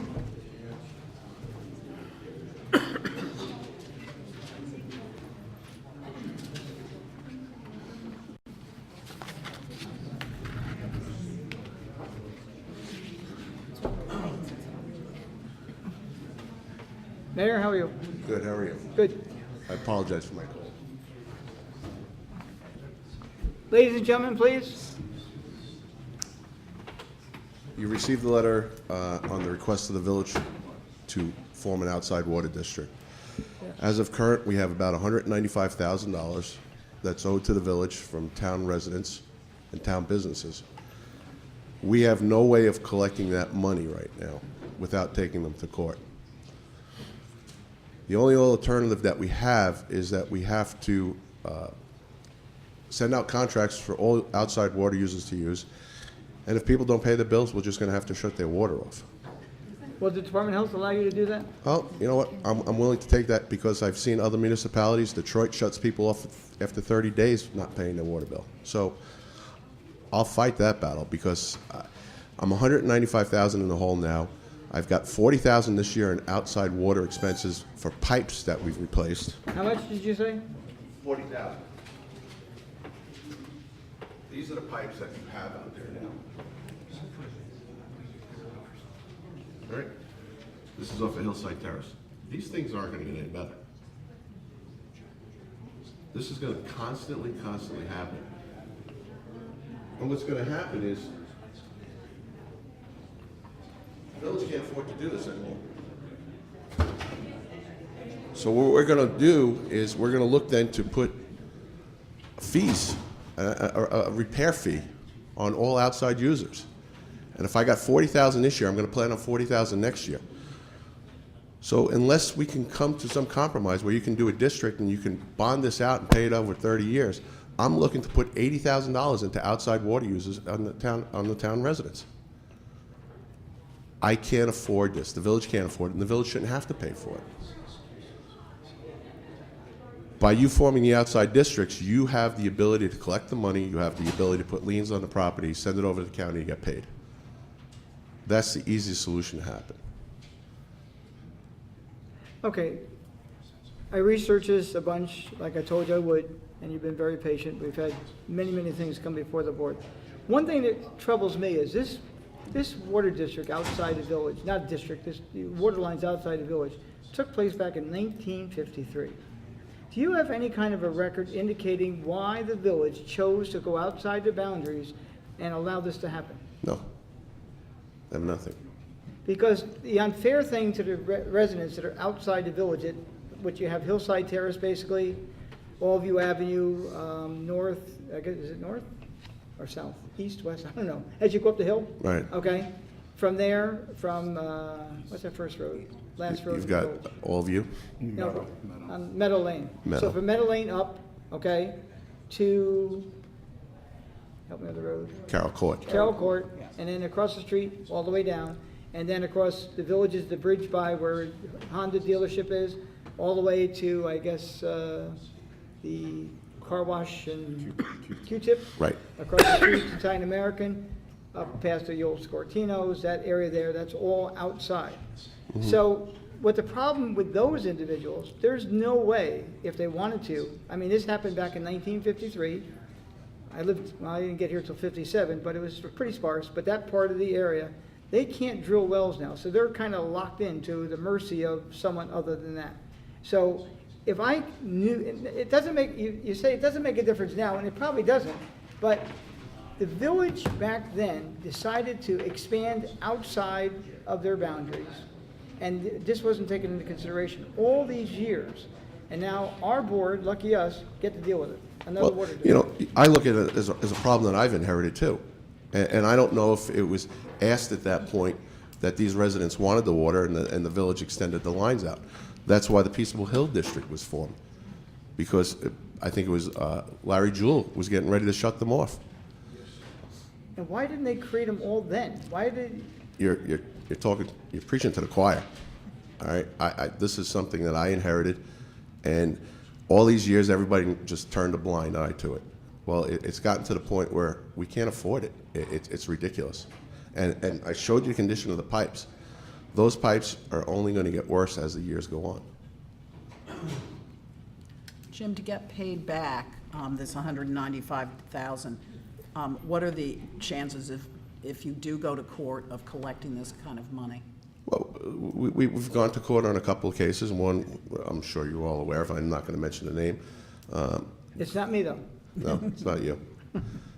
They bailed out. They left their house, and now we become online with the rest of the creditors, whether we're going to get paid or not. We had another family that went. We took them to court. We won the decision. They agreed to make payments, and now their house is in foreclosure. So again, we're on the bottom of the line. And that's where I'm at the point now. You know what? I'm willing to fight the Department of Health because at least I have a fight. This is ridiculous. People on the outside know that they don't have to pay this bill and nothing's going to happen. You think that's a real rationale behind it? Absolutely. What if you get a bill? Why wouldn't you pay it intentionally? Just not pay it. And it's not everybody. I showed you the list. It's about 20, 25 properties just refuse to pay their water bill. Now, you know, if we were to do something, that past $195,000 can't be put into the new district. Absolutely. Well, one of the questions I want to ask this evening, the town will work with you, okay, we'll try to consider some option. Now, one of the arguments I've always debated basically is those that are outside the village pay a higher premium. Do you know tell me what a village resident pays currently? Well, the per village gallon. is set in different tiers. Okay. The outside users are paying a flat rate. Can you tell me the difference between? Well, in my case, sometimes it's even, depending on what you're paying. You know, it could go from 2.5 cents a gallon. I think Peaceable Hill's would charge 2.5 cents a gallon. My rate goes up according to what I use.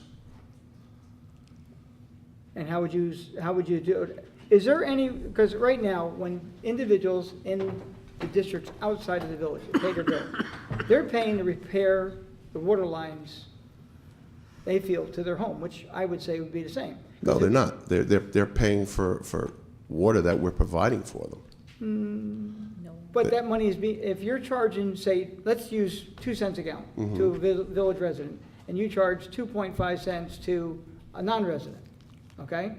The 2 cents that the person in the village pays, if the line breaks, that goes to offset the cost of repairing the pipe, does it not?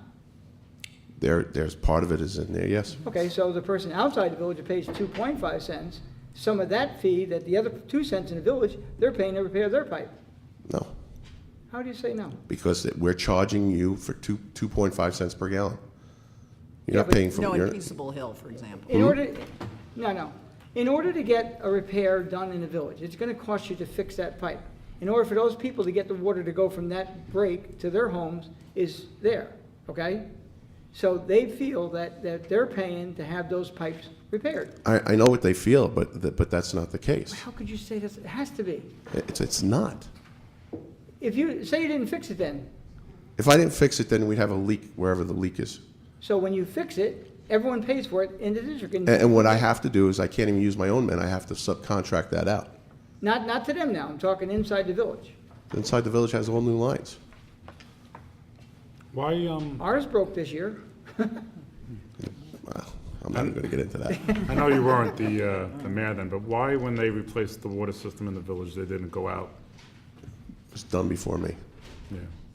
And that would have been the smart thing I to mean, do. I just don't understand why they wouldn't The have smart replaced thing the whole system. would have been when we were doing it, Right. to extend those lines, charge the people outside the town, outside the village, the rate, whatever that rate was going to be to fix those and be done with it. But they stopped, and it was a mistake. And Well, now, fundamentally, we have the same, I mean, we have to deal with the fact pattern that we have. You know, what happened years past, et cetera. You have to move on, you know, and that's, Regardless. you know, these pipes are 40, 50 years old now. If we consider this, would the village be willing to look at the rates they're being charged to help offset some of that cost? To the rates that we're being In charged other words, now. let's say you're charging 2.5 cents, would you, again, you don't agree with me, but if a pipe breaks in the village of Brewster and it gets fixed, We offered lower rates, and you know what your people did? They decided to dig their own wells. We offered Peaceable Hill 2 cents a gallon to stay. that was their and they- choice. Right. These people are gonna be given a choice as well. So, are you willing to offer them some type of a break? Because we're gonna have to have a public hearing, That is not my decision. That would be a decision that has to be made by the board. okay? So what I'll do. Would I personally in favor of that? No. Then what incentive would it be to them to do that, though? Well, you know, it's because they have to get these pipes repaired. You know, you're comparing, like, why would we charge more? You're getting a service. The service you're being provided, and you're paying for that service. For the water being pumped to your house, you're paying for that. And if a pipe breaks in the village, not outside the village, the pipe has to be repaired. And some of their monies that they're paying, if it's 2 cents in the village, 2.5 cents out, the 2 cents, let's say a 1/10 of a cent goes toward that, 1/10 of their cents goes toward the same repair. But you know, if you're going to compare it that way, then if I have a tree that falls in my village, do I call the town highway to come and do it because I pay town highway taxes? No. But you have You a could, choice. if you called and you couldn't take care of it, we'd help you. Have you ever tried it? No. Try it. Because there's no services that are provided to us. This is a service that's provided to town residents. Well, And I think part of the problem with Peaceable Hill was that, and all these districts is, they aren't on the sewer line, which is fine, and that was how it was always intended. But I think there's still costs, village costs that are rolled into their costs. For the sewer line? No, for water. In Peaceable Hill, there were extra costs rolled in, as far as, the police, everything from lights downtown, all of that. It was a third. You're talking about our water budget? Yeah. That, Yes. thanks to an organization I won't mention here, reported us to the state comptroller's office, who came in and looked at our budget and said it's fine. Right. Everything that we put in there is fine. It's black and white. So I don't know what, you know. Well, no, I'm just saying, when we're talking about Peaceable Hill, that was part of their decision-making process to dig their wells, was they didn't feel that those charges were fair. And I think what Tony's getting at, too, is if the people outside the village, if they form their own district, and then they're charged differently from the village, that's just not gonna, I would say, and they're gonna have the say, but that's not gonna sit well with them. Because they'll always be paying a higher rate, and yet they'll have their own district and have their own repairs then, and I see that as a problem. Wouldn't you consider the village providing services the same thing as a utility? It's like saying you don't pay for any of the post-it notes for NYSEG because the village uses post-it notes too. I think you have to consider the village utility that's providing service, which is water. What we use with the money that we cut back for that water. Well, yes, but I wouldn't like it if NYSEG was charging me a different rate than you. So I think that's the problem. It's not that you don't provide a service. Tom, do me a favor, would you just come up to the mic so everyone can hear you, please? It's not that you don't provide a service, you clearly do. It's the difference in charges that was, we don't have to rehash history on Peaceable Hill, but I think just that was, I know, talking to folks all the time, that was part of the problem.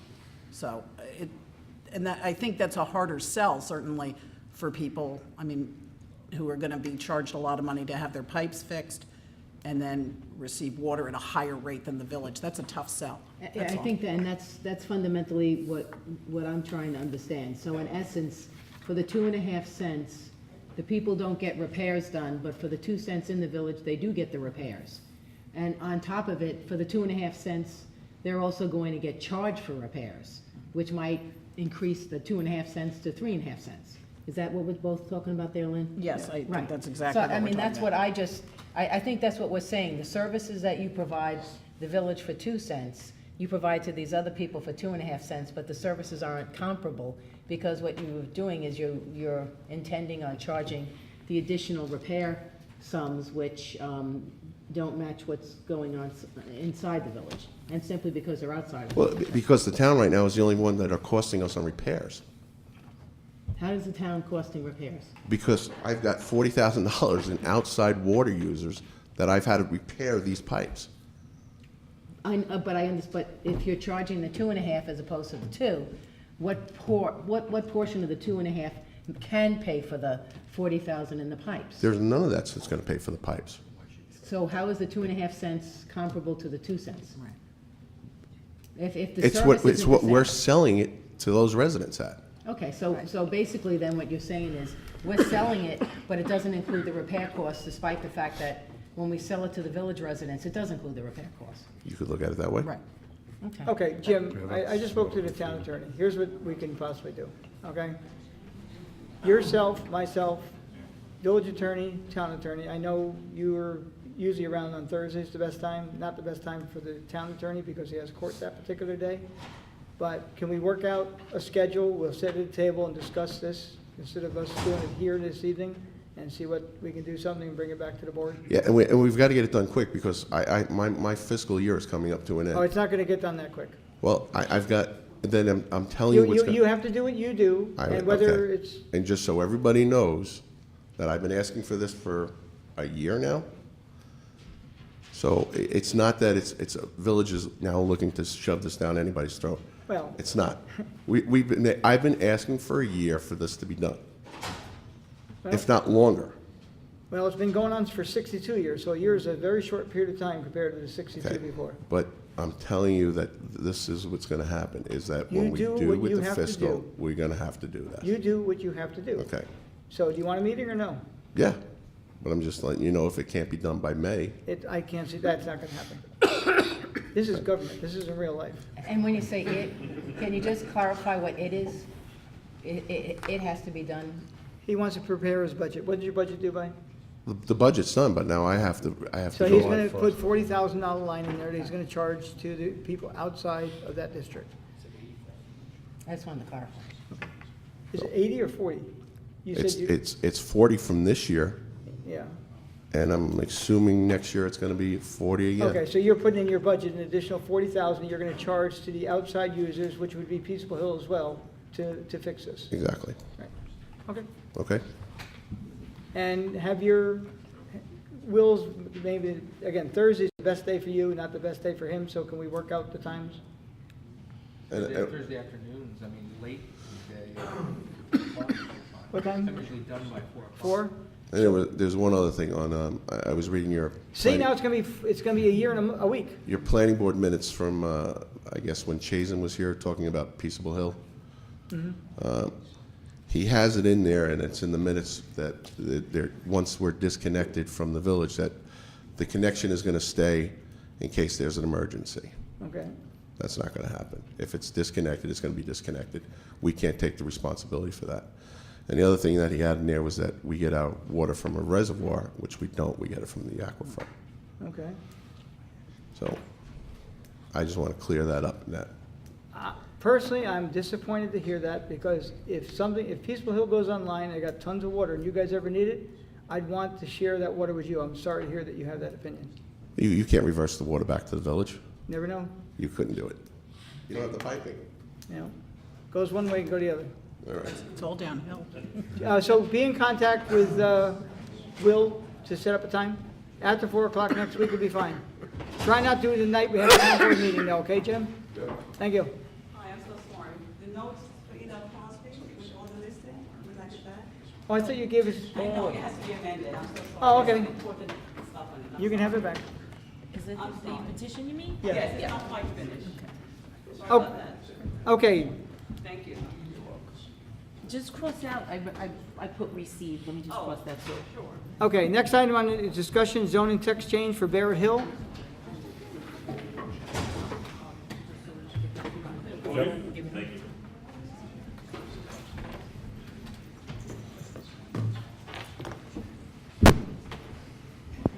Good evening, Supervisor Hay, members of the town board, Mr. Stevens.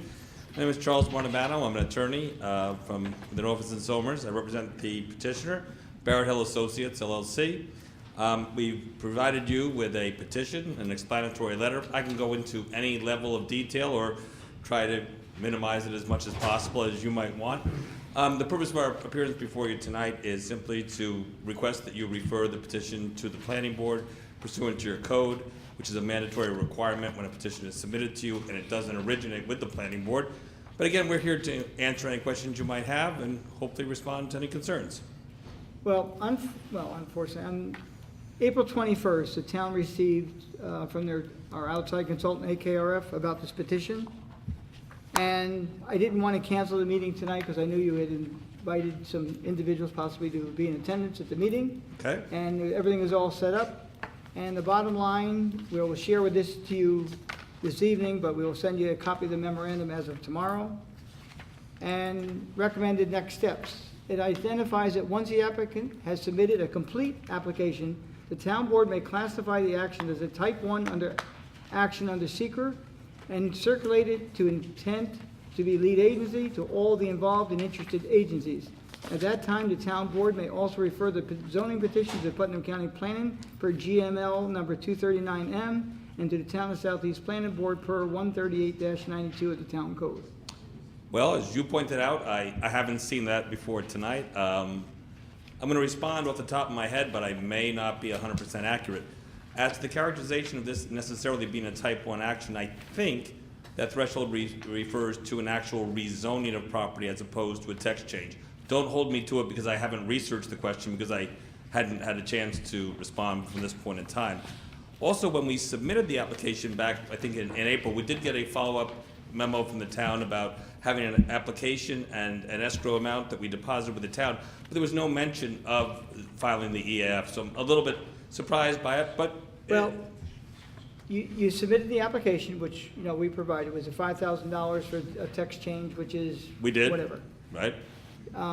At that point in time, and even the application seems to be incomplete because, let me read exactly what they said in this letter. Project description.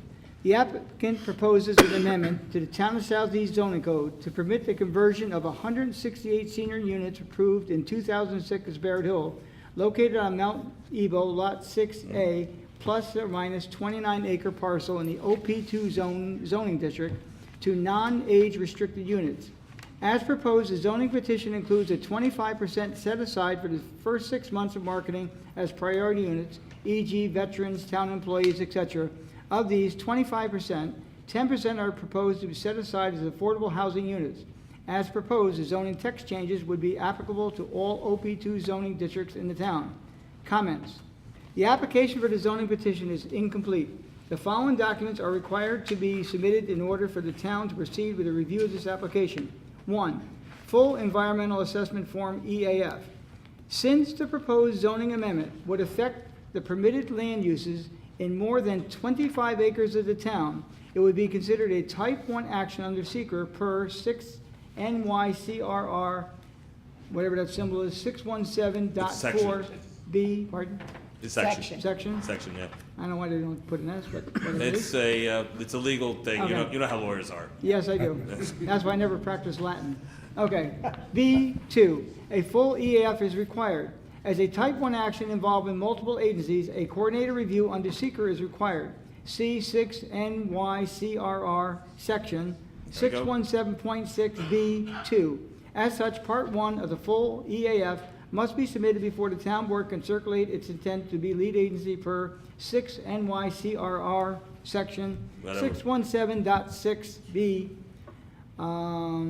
2, amended site plans to the zoning amendment is proposed in conjunction with a specific property and for a specific project. The potential impacts of the whole action must be considered as part of the environmental review under seeker.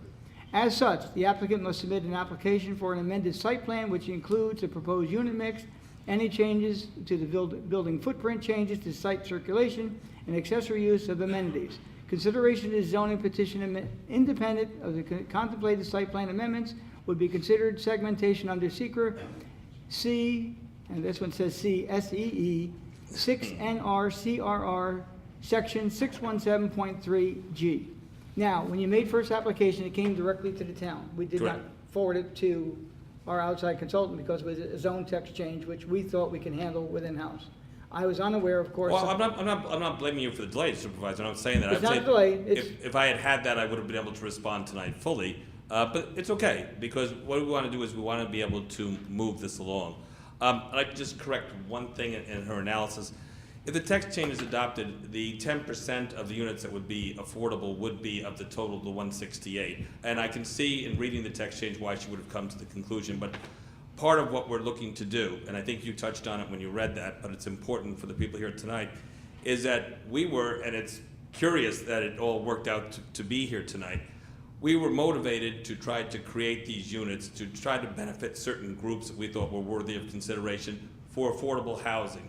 And we started with a veterans group, so it's very curious that tonight we had a great turnout for veterans because we think that's a group that needs to be served. We also did provide to you some thoughts about other groups that might be given priority in terms of these affordable units. So I'm glad we had a chance just to touch on that because we think it's very important from the point of view of this application. We're trying to give something back to the community in this regard because this is not a governmental project. These are these applicants' projects in order to provide this type of housing. So if what we need to do at this juncture is to complete an EAF, what I'd like to do is get a copy of that as soon as possible. Right now. That's even better. I'm going to speak, with your permission, obviously, I'm going to speak with her to, I'll stop speaking, to address the secret issues. But the point is, we will get this to you probably within 10 working days because we want to move this along as soon as possible. Hopefully, when we submit that to you, you'll refer this over to the planning board. We can start the process, and that's what we're looking to do. Yeah, personally now, when I read the entire thing as well, there's a lot of issues in there that I guess when you make your complete application, would address many of that, okay? The percentages were one of the things as well.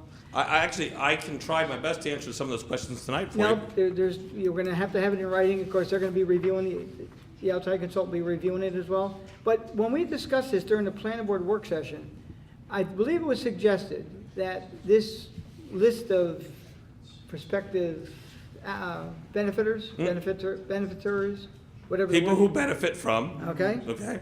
Beneficiaries. Would best. Who said that? Another attorney. Yeah.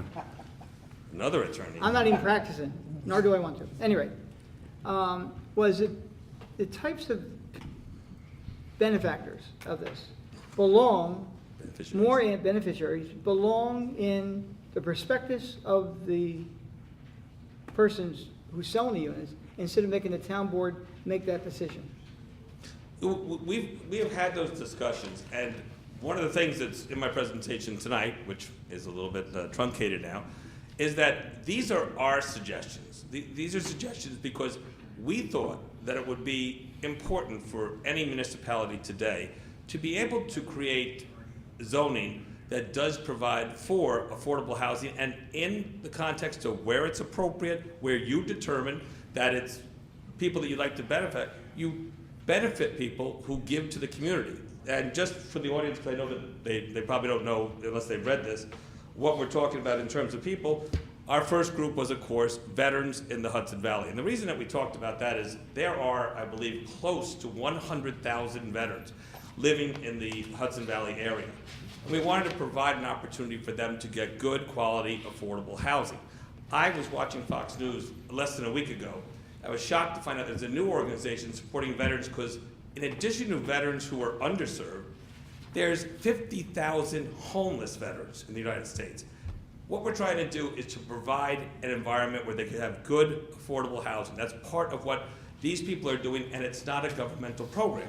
It's what they want to do.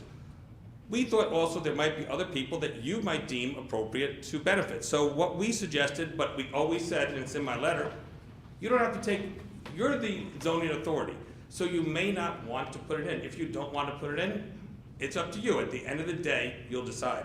What we suggested is full-time employees of the town of Southeast, full-time employees of school districts serving the town of Southeast, unpaid active volunteer members of the town's fire department, Putnam County first responders such as law enforcement, firefighters, and EMS workers. So we just suggested those categories. At the end of the day, you are the person who adopts a text change. If you don't want them in there, There's no way we can force you to have them in there. Now, as you know, your application also changes 2 other areas within the town. In other words, any OP2 district now is required to adhere to this zoning text change, not just this one, right? But again, let's go, I mean, that's true, and I think I outlined those areas on the exhibit to the petition.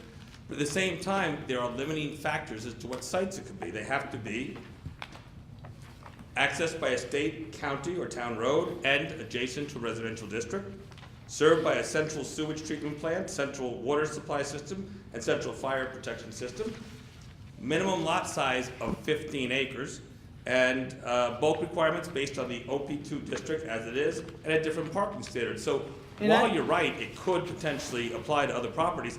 They would be limited if you like these suggested limiting factors. And what I think when you make that application, it'd be very helpful, knowing the parameters you set up, is to find out how many parcels that's going to affect within the town of Southeast. Absolutely.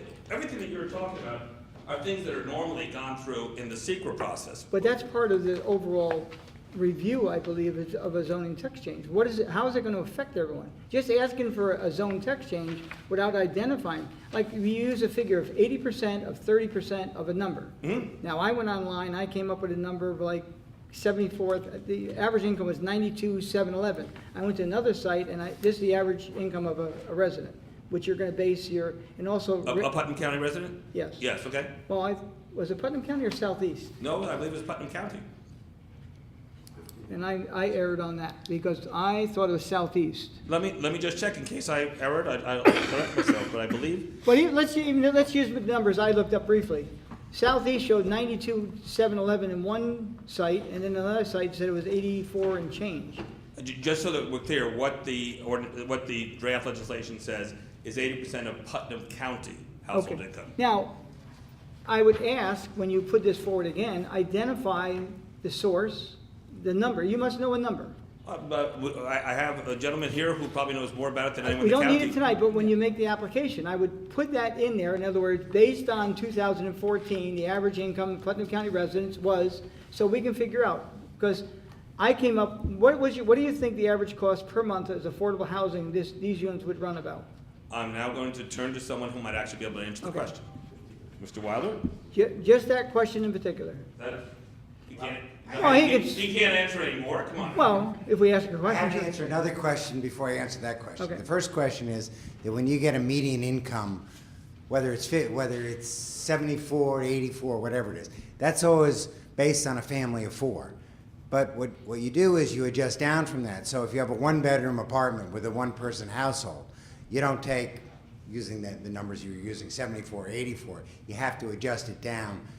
It's usually 10 to 15% down, so it goes, if you go from family of 4 to 3 to 3 to 2 to 2 to 1, it drops down. So if you had, and we were only planning on 1 and 2-bedroom units, but if you had a 3-bedroom unit and you had a family of 4, the number you're asking for would be more applicable. But if you can't apply that then to you can't say, well, that would be the rent for a 1-bedroom apartment. So is that Well, that's clear? another thing missing in the documentation was No, provided. we'll provide all that. But, Yeah, how but many 1-bedroom, how many 2-bedroom, how many 3-bedroom, and each of these individuals that will Correct. get this benefit, if there's a percentage of them.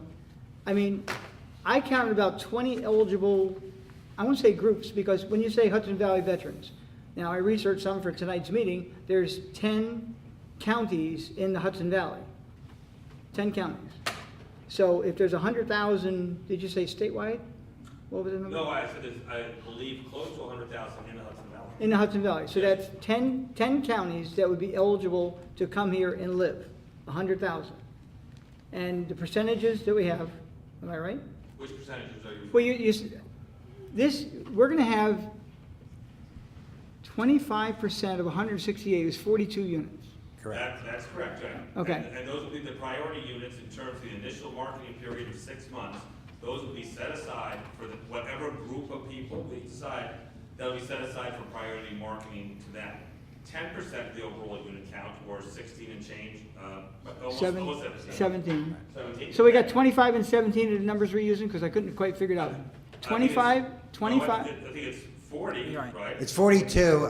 25 and 17 is 42. 42. Is that the way the breakdown works? Because I couldn't quite Yes. figure it out. Yes, and I can understand. I'm going to tweak that for you. Yes, identify how that works, because that'd be very So helpful. you'd have 42 total, of which 17 would be an owner-subsidized affordable housing rent, just to put it in perspective. Yeah. Just to throw out some approximate numbers. Now, with 6 months, this is for 6 months.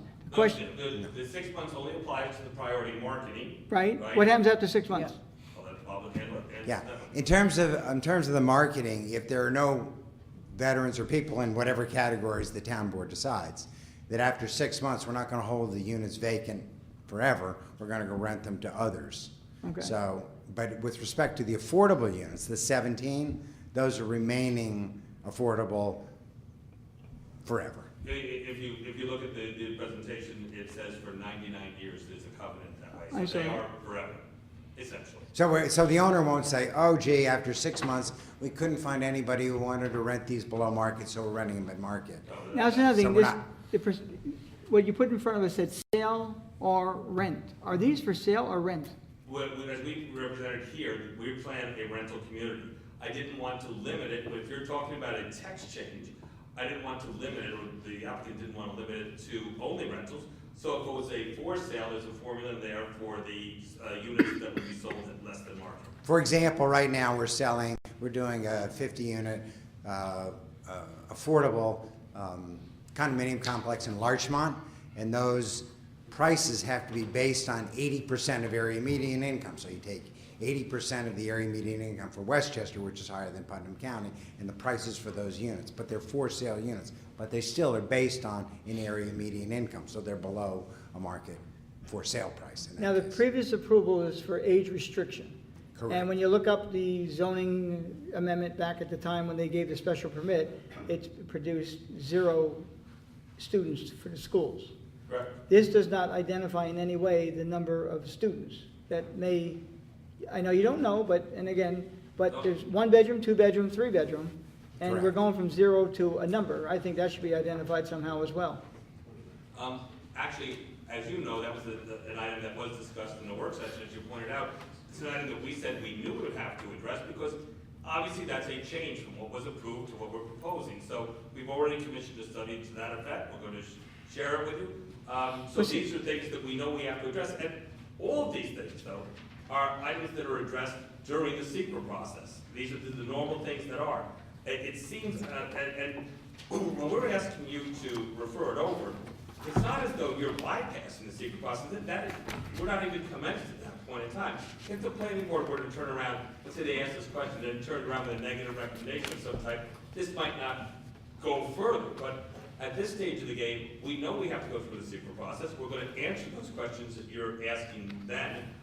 We just wanted to start up with a referral. If you want to wait until we submit the EAF, we'll have it to you right away. I think it'd be easier on everyone's part for all the questions that may arise from this here prior to us being forwarded. Another thing that would be wonderful, in addition, like we just got Ashley's letter tonight, and I can respond to that, we'll put the EAF in. Are there any other issues that you'd like some additional clarification on? How the median income works, we can give you that in the next submission, so that when we are hopefully before you in 2 weeks, we can move forward. I'd love to find out, get a list of whatever it is that you'd like to hear about before we do the referral. I would like to know, with the affordable housing aspect, how that will affect your assessment and what the town will then collect, and the school district in taxes. I'm sure Bob can give us an idea of that. Okay.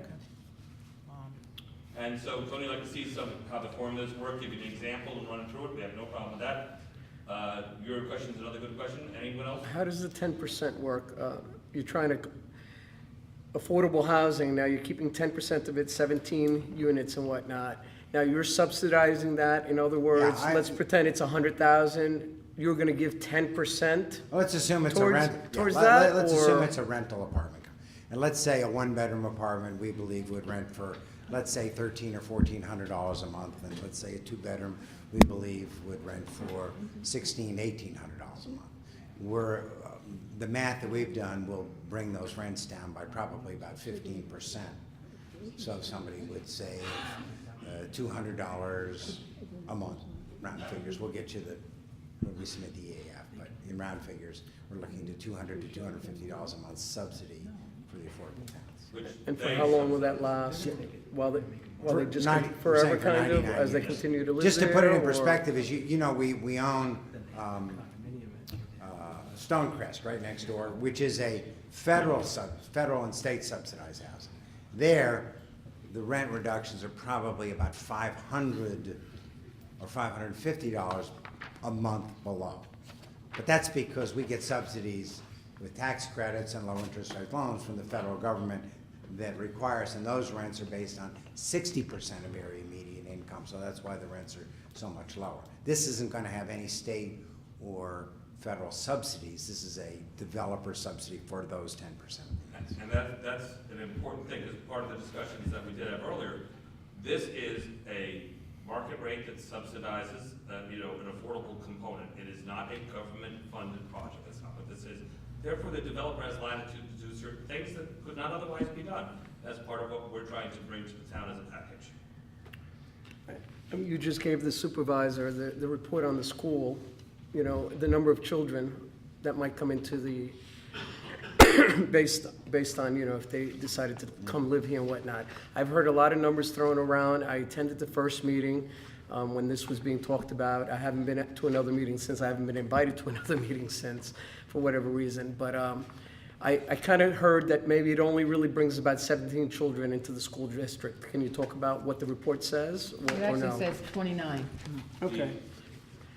Because I'd like to hear then from the school board, whether or not, is 29 kids going to really have a huge impact, and whether or not, it's a deal breaker. It was done by Patents for Progress, a not-for-profit. It was done independently of any consideration as how it's going to impact ourselves. That report was submitted to the superintendent of schools in the last day or two. I enclosed a couple of printed copies of that report.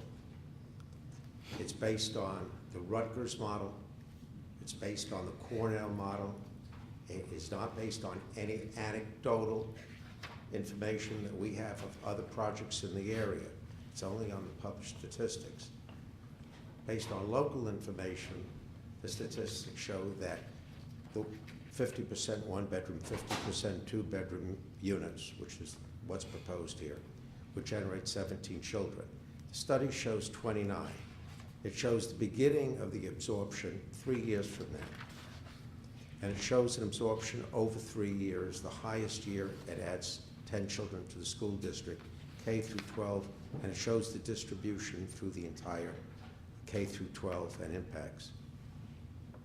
And I assume you will make a request of the superintendent, or not, we will, that he respond as the adequacy of the school to handle that absorption. It's, I know the absorption is very important, but the tax ramifications are extremely important because we have such a high cost per student. My question would be, This stays on the tax rolls. I know, but in general, from what we heard, the estimate that you were using, the per student estimate that was being used was lower than what the actual cost is, and that was when there were going to be 17 children. My question relates to Bridleside, which is a 65 rental unit, as you know, over in North Salem. That was estimated to have between 8.5 and 21 children in the district. I assume, too, that because I believe Rutgers was used for that, and yet now there are 25 students in the district. So I think we have to be very skeptical because it is the same. I know Patterns for Progress would be a different agency, but it was also based on Rutgers. So this is something we really have to take into consideration.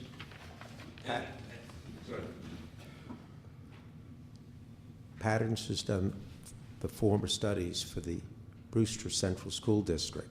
They're very familiar with it. They've also worked for the last 2 years with the Village of Brewster on the revitalization, and they've been very active. Mm-hmm. One of their directors, Graham Trelstad, who you know, serves on Patterns board. And it was 2 days ago that I stood with him and their chairman, and the statement was made by their chairman to Graham that it was totally independent study, and it was not influenced by anything any of us may have said or provided. And I understand that, it's just that the study that was done for Bridalside really came in already, and that's only, by the way, 65 rental units, and I know that is affordable housing, which might make a difference, I don't know. But we're talking about 168 units. So it's just something that I'm very leery of, and I'm gonna take the time to read through the study, but I just wanted to make you aware of that that Bridalside already has more children in it than were anticipated. And I don't believe it's more than a year old. Again, I can't speak to Bridalside, I appreciate you bringing up that, but we expect you to vet what we're going to submit, okay? We want to respond to any concerns you have. We need to prove to you what we're saying. We look forward to it, that's all there is. Right. Now, how about when you rent out in the future or sell? I'm still very confused how that's gonna come in front of a board, how you put forward a proposal, and then some of the units may be sold, some may be rented? No, that's not, no. What I said, Tony, to be clear, Mr. Supervisor, forgive me. Call me Tony. Is that I did the zoning text, so someone is not bound by us. If we want to come in and do a rental, we have a formula for the affordable rental for the units in there. If someone comes in and wants to do a sale, we're not doing a mixture. We want to do a rental project. But we wouldn't want this zoning legislation to preclude a for sale project because they're gonna have generally the same impact. So, I could limit it to rental housing, but I didn't think it would be the way to present it from the town's point of view. Again, if you wanna say you wanna limit it to rental units, it's fine. So if a veteran or one of these priority individuals buys Not in our project will be rental. rental only, Our project is proposed to be rental, am I correct? so if it goes to sale, the whole building would go for sale in the future? No. I'm sorry, don't get it. We are proposing a rental project, that's what we're proposing, okay? If someone comes in on another piece of property and proves they're bona fides, and they wanna have sale units there, Wait, another piece of property, meaning one of the other OP zones? I'm giving it as an example, sure. Okay, see, that's the difficulty. This one text change will change two other, they're all the same zone. There's three OP2 zones in the town of Southeast. There's three pieces. One of them I think is too small to have any 15-acre within any portion, even assembling parcels. The other one, I think, might have one project that qualifies. Good. Do me a favor. Two things. If I can ask Mr. Stevens as counsel, I don't believe that a municipality or a body can discriminate in terms of rental or ownership when it comes to housing. We've done a number of multifamily condominium projects in this town and the county. I've never heard anyone ask in zoning or see in zoning where there's any reference to ownership or rental. I don't think that's what the supervisor's suggesting, Harold, and you're correct. Then I apologize The if I town misunderstood can't- that. If we zone for multifamily, we can't say it's gotta be condominium, you're absolutely correct. And I don't think the supervisor is suggesting that. He's just trying to understand the overall impacts of what it is that you're suggesting, the potentials, and I think what he's pointed out is that there are other OP zones that this text change would affect, and I think we could cut to the chase here. We need to do the environmental review through SECRA, so all these questions can be answered. Exactly. The only point I was trying to raise is because it could be one or the other in terms of a for sale or rental, we had formulas in affordability for both a sale and a rental. That's all I'm saying. Trying to cover all the bases, that's all. Now, if there was a sale or a rental, I'm still confused, I'll admit, if it was owned by a person in a priority, if it's a sale, do they have to sell then to the same priority? I think, yeah, We, on the issue of priority as well as the individual, if you will, offset or subsidy by the developer, the primary focus of this project that we speak to is veterans. And it was a very moving evening earlier regarding veterans in Purple Heart. There are people in this audience that have stayed, that have served. There's just under 100,000 veterans in the Hudson Valley region. And Carl, think he's in the back. Is it true 100,000 veterans or just under for the Hudson Valley? I would guess that's around that. I don't think it's an issue of finding the people. I wish you had more opportunity to provide housing. We're also looking to providing health care through a not-for-profit agency in the area to assist those veterans. It goes far beyond in programs. But that would work more if it was all for veterans, like the original proposal when it came in. Like, right now. The suggestion to alter that proposal That's why it should. came in one of the came I in don't- one of the work sessions in the Southeast Planning Office. The proposal as stood was for 42 veterans. Right. It was recommended by others at the meeting that that group be expanded, which we thought was not unreasonable, to include first responders, okay, and school teachers within your community. That decision to expand the group would ultimately be up to the legislative board yourself. That's not at all what I recall. What I recall. There were about 5 meetings, Len. When I was there, what I recall was, actually, I asked if that 25% could remain just veteran, and I was told, I don't want to say that the figures didn't work, but I was told that it just didn't work, that the numbers didn't work, that we had to add other groups. And I recall that very clearly because I asked that question. I'm going I to don't- apologize to yourself and Mr. Armstrong. Mr. Armstrong I think there's would never about say- 5 meetings that we've had, and I can't tell you. I mean, you've had the chairman of the planning board there. You've had your planner, Ashley Lai. Yep. Tom Fenton. I know council was at least one meeting, yourself and Supervisor Hay. Right. The very first meeting took place at UCP. And that day that I went there, I came late, and I heard 3 children in the school system, and it was all for veterans, 42 units. That was the very first meeting. That's absolutely correct. Since you mentioned Hudson Valley United Cerebral Palsy, they are the not-for-profit that I refer to that can assist in medical support for veterans. And that whole thing was the medical support for veterans, that they were just down the road from the location. That is absolutely But by correct. opening it up now to, I figured out a minimum, I think there's about 20 different, there's 10 counties of veterans, okay? That alone, I think, could take up all 42 units. But that's not the case now. It's 10 counties of veterans that are eligible, town of Southeast people, EMS workers, fire, they mention, the various ones. When you say that, the state police, it's the sheriff's department. When you get done, there's 20 various units. When we get done, a veteran may only get two or 3 units out of that, if each one. How are we going to, I don't want to be involved with prioritizing. You're not. Well, the text change basically kind of says we are. And I have a disagreement in the way that I think that's worded. I don't want to be involved with identifying who does it. Your perspective, if you want to identify all these people eligible, I don't know if this town board should get involved with that, because there's a lot of other volunteerism of people that say, well, what about me? I mean, you're putting us, I think, in a... Just recommendations. No, That's but what it- he's saying. It's just a We don't have to recommendation. accept it. We can. Well, but are we going to do that? Well, that's, You know what? I don't know. At the end of the day, just as Will has said, as we go through the secret process, and as Harold just said, as it gets back to the legislature, you could turn to us and say, well, we'd like to see it be this group, whatever. At the end of the day, it's a legislative determination. From our perspective,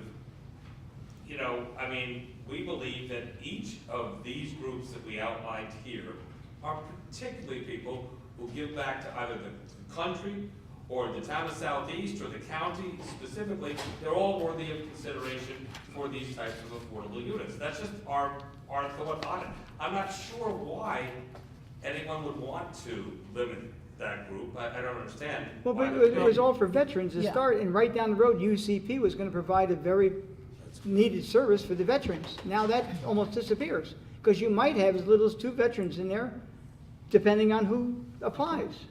We don't know that. But you may have, because the pool is that large, you may also have 42 veterans or veterans and families residing there, taking the preference, not to mention that it goes beyond to the general population of the remainder of the 168 units. And again, I think we're getting into issues that. I apologize. It was Ken Clare, your fire chief, and your commissioner for fire safety that said we really need help for our volunteers in the town of Southeast. They said it to us, Sean Kowalski and Ken Clare. We've heard it again. You have young members that you're losing, that you can't retain. You have the same issues with EMS, and that's a volunteer emergency service. Well, one of the So reasons, someone said, you ought to consider expanding. It's not that you're going outside the town of Southeast for your first responders, i.e. For fire and EMS. So the numbers are not skewed. The issue in terms of veterans and receiving medical support is still the dominant group. Again, it's up to this board to decide if you were to see fit to go forward with a zone text change as to who it should benefit. But I think there's a dire need for the veteran community. But to be clear then, if this board felt that veterans was really made the most sense for our town and wanted to go with that, that would be fine then with the applicant? In a heartbeat. Okay. My question, let's say someone's a volunteer fireman, they, want to live there, they quit the fire department for whatever reason. Do they have to move out, or how would that be affected? No. I don't believe there's any mechanism or any thought of ever asking someone to leave. I'm just, sometimes people scam things. They may want to join the fire department to get a cheaper rent, and then they say, I don't want to do the fire department thing anymore. I'm just curious if they would have to leave, or... Lots of detail, I think we'd have to work that out. Well, that's... Scam. Well, or just for whatever reason, somebody, a town employee retires from working for the town. Would they have to leave then? I don't think we could. First, if they weren't getting a subsidized rent, but they were just a priority as opposed to the subsidized, then we just say, great, the next person who comes in must be a priority person. In other words, to get that global number of 42 that were in this group. So if somebody gets outside the group, all of a sudden, the next person in would then get that. So it would only affect the true affordable rent units. It wouldn't affect the priority. Okay, units. that's fine. Can you clarify the next steps? I know, I think we're talking a lot about what's going to be vetted. I appreciate the fact that we're getting or town residents watching here or watching on tape have gotten a clearer overview of what it is. Probably the first time anyone's heard it. I'm just curious as to what the next steps are, if you can outline them briefly. So you, Mr. Martabano, are going to now, or someone is going to revise the petition, or what are you doing in? What we do now is we will prepare an EAF. I'm going to speak to the planning consultant and coordinate with her as to the actual how the secret regulations will work with respect to this type of application. But we will submit an EAF quickly, and at that point in time, it will come back to your board. At that point, I think Ashley will say that it's a complete application, and we would ask under your code that it be referred to the planning board.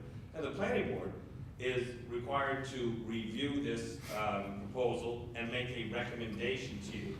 It doesn't prevent you from asking further questions, vetting some things, completing the secret process.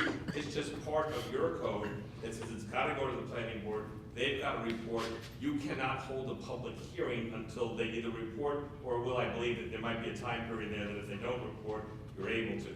But so that's the next steps. So there'll be an opportunity for us to, for lack of a better word, vet whatever it is that's presented, and also then to have public hearings, which will then take the temperature of the town as far as what they want with this. That is absolute. As a matter of fact, you cannot adopt it without public hearings.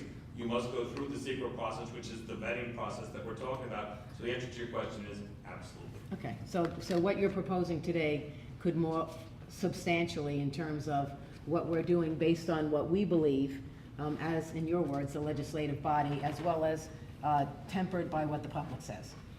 More is probably a good way to say that, yes. Okay. Now, in your letter that you had written, you had mentioned that back in 2006, when the original town board approved a special permit for the project, was, of course, for seniors only. And the reason they did it at the time, there's no multifamily housing, but they allowed the seniors, only because of the fact it would produce 0 children in the schools, okay? Now we're hearing 29. Now, I understand it's around $22,000 each student to educate in the town of Southeast, about our Brewster Central School System. Whether it's true or not, I didn't ask the question, but let's use 20,000, okay? And we have now, I'm hearing tonight, 29, so you round it up to 30, you're looking at $600,000. Now, that's gonna be picked up by the average taxpayers within the town, which is one of the reasons they allowed senior housing in that OP2 zone, only that zone. Now, if we change it, every zone, OP2, which there's 3 of them in the town, 15 acres plus, which I'm asking you to identify for us, how many that's gonna be, because the one up at Terabas, there's one up there for senior housing as well, another one that's already been approved for senior housing? That's Yes, correct. That's Okay. 60 units. 60 I don't- units. How many units?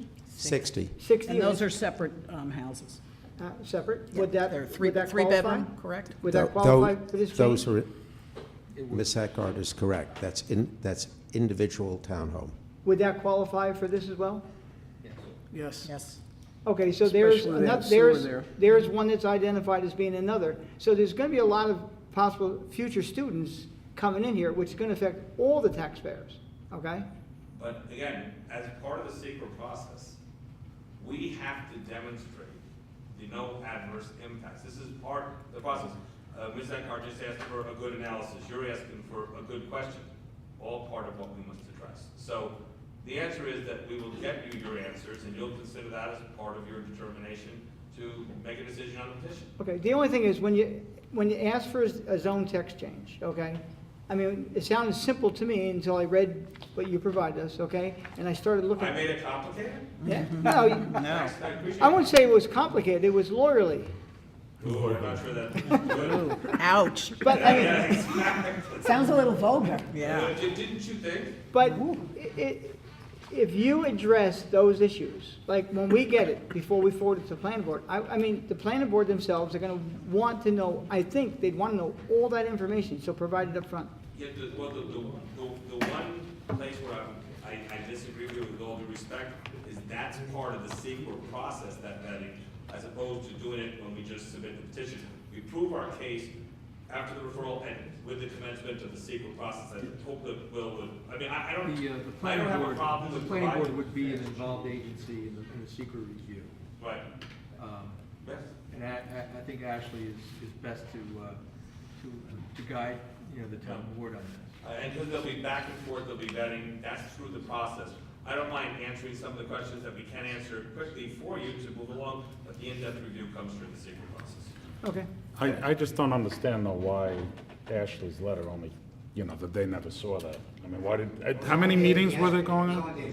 I didn't. Well, that's what I'm saying. I mean, this has been going on for how long, and you guys didn't get a copy of the letter?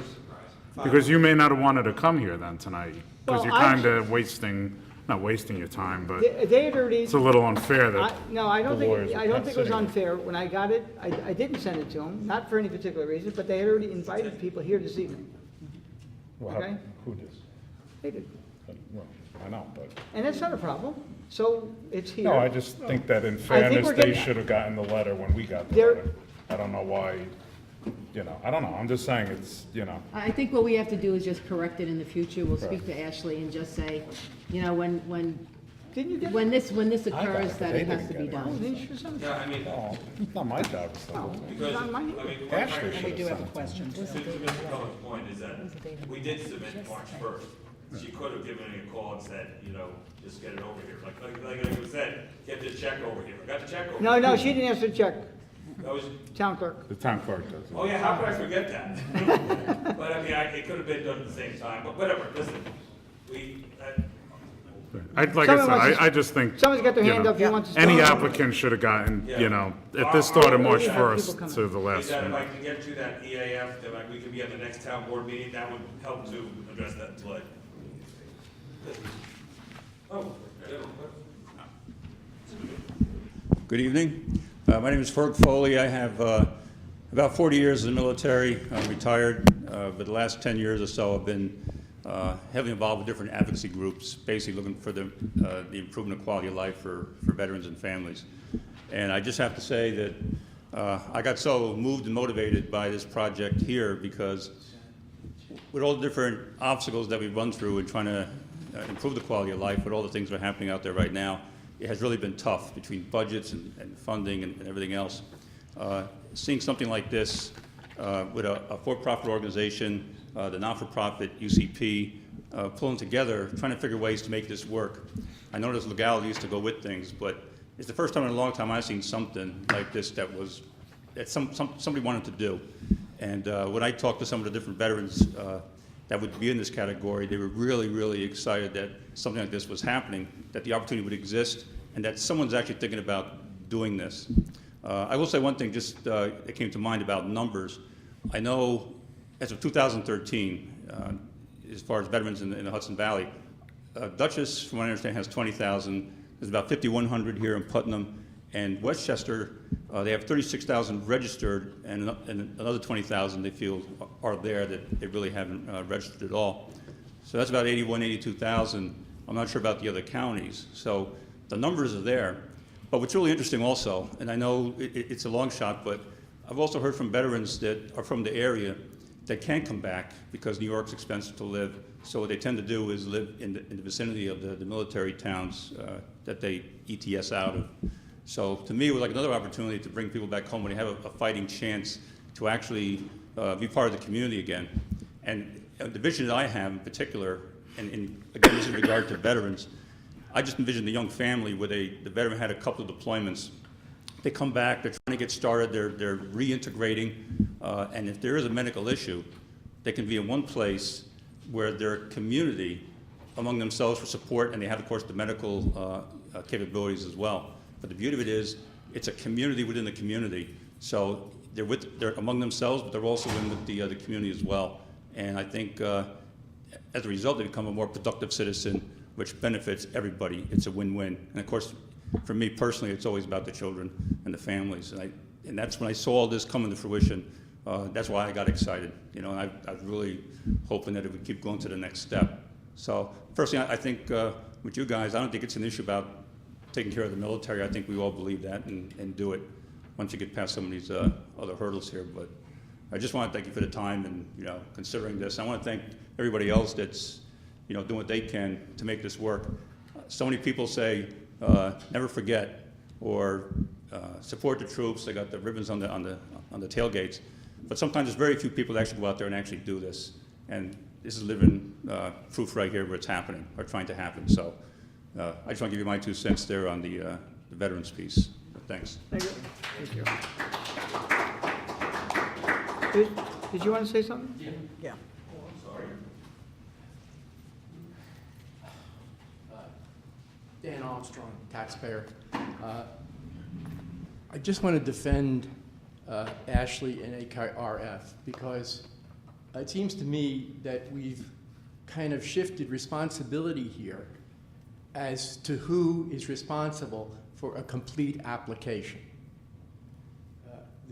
The property owner here, the developer, and the people working for him are very highly qualified and know this town inside out. They are responsible to present a complete application. They know Ashley's number, they know the planning board's number, they know the chairman's number, and if they had a doubt as to whether or not they had presented a complete application, they could have resolved it. It's not the town's responsibility to tell applicants what they should have in their application. It's in the zoning ordinance. The environmental laws are known pretty clearly to most people in this profession. I just don't think that we should be apologizing respectfully for what the town planner did or did not do. I'm not beating Ashley up. I like her very much. I was surprised that they didn't get the letter when we got the letter. I didn't see who got it. I just assumed the applicant should have gotten it 2 days ago because then maybe they wouldn't have deferred coming here and, whatever. I don't know. Tonight is not wasted. No, and I would agree with you, Mr. Supervisor. It's not wasted at all. You gave us an opportunity to speak. You gave us an opportunity to appear before the public, and for that we're grateful. As to what Mr. Armstrong said, I've had applications in multiple communities, and they don't get into the secret process until after referrals, et cetera, because the secret process comes in with respect to vetting something as part of a process. So municipalities vary. Let's get past this. If I can get this to you before your next board meeting, if we can be on that agenda, that's fine. That's what we'd like to do.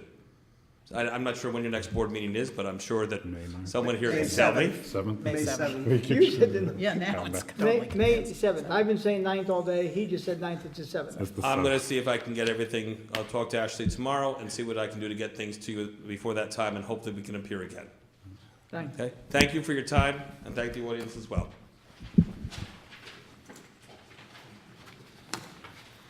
Okay, next item is number 4, accessory apartment and rental occupancy. We had this on the agenda last month. I've updated the information. Basically, it is, bless you. Actually, it's just a fee schedule in particular, which is marked page 4 at the bottom. Accessory apartment renewal. As you know, everything's going to be 3 years. One was 2, one was 3, everything's going to be 3 years. Accessory apartment renewal will be $300. It's $100 a year. It's $25 a year more, but they no longer have to pay the rental occupancy, which was something they had to pay later on. So they're paying $300 for 3 years. Rental occupancy, which is a different law, is $150 for 3 years. And per unit in the same structure will go to $100 for 3 years. So that's the change, and I'd like to move that to our next meeting. And since it's a change, we have to have a public hearing. So I'd like to move this, go to a public hearing. Well, do we have enough time to get it in for the next? No. No? Okay, so after April 7th at 14? No, it's May. I'm sorry. I'm having a tough time with months. May 21st is the public hearing. So moved. I'll second. All in favor? Aye. Michelle, remind me about that tomorrow. Get the right I month. can't even keep track of what year we're in. I'm having so much fun. Okay. Discussion, modify schedule for accessory apartment rental. We did that as well. That was just done. Next is number 6, to amend Chapter 96 noise. We discussed it last time. The young lady that we just spoke about helped us out and gave us some new wording here. Joe will have an opportunity to read it. Yes. Okay. Construction work shall mean all work provided by one or more employees and or independent contractors pursuant to an oral agreement for compensation involved in the construction, reconstruction, demolition, or removal of buildings or major repairs to buildings, the excavation, clearing, filling, or grading of land, or the placement or removal of earth, stone, building material of any kind, whether or not the work involves the use of machinery or power tools, and the term construction work shall not mean the performance of necessary emergency repairs. Here's the recommendations. Operation lawnmowers between the hours, it says 8 a.m. and 9. I would like to change that 9 to 9, if anything. I think 8 o'clock is a bit too early. I don't sleep on Sunday, but I know some people do. Bob? 9 to, yeah. 9 to 9? 9 at night? Well, That's you kinda tell me, late. tell me the time. We're talking Monday through Friday, though? No. Sunday, just Sunday. Oh, Sunday. Sunday, yeah. No, not 9 o'clock. Well, no, I it thought says- even on Sunday, we talked about 9 to 5. Right, that's what I would say. No, wait, no, this here, this is These are the exempt. Right. This is current. You can do a snow blower, but operational lawnmowers, this says now 8 a.m. This is not just Sundays, this is all the time, okay? It says 8 a.m. I think, again, I'd like to change that to 9, and what time at night? Would you guys be comfortable I with? gotta find out. And that's every day. WS number 6, pardon? Every And day? that's every day? Yes. For, You know, I think 9 is going to be, since it's every day, is too late, because you do, I mean, there are contractors out there all the time that they start their day at 8. Yeah, I think it's. Leave it? 8 a.m. is when I see. Yeah. Okay, so I'll have to leave it. Okay, now D is the one we're looking at, basically. Construction, activity, or work, Monday through Friday, 7 a.m. to 8 p.m., and Saturdays from 9 to 5. That's construction activity, okay? Now, what she's added is H.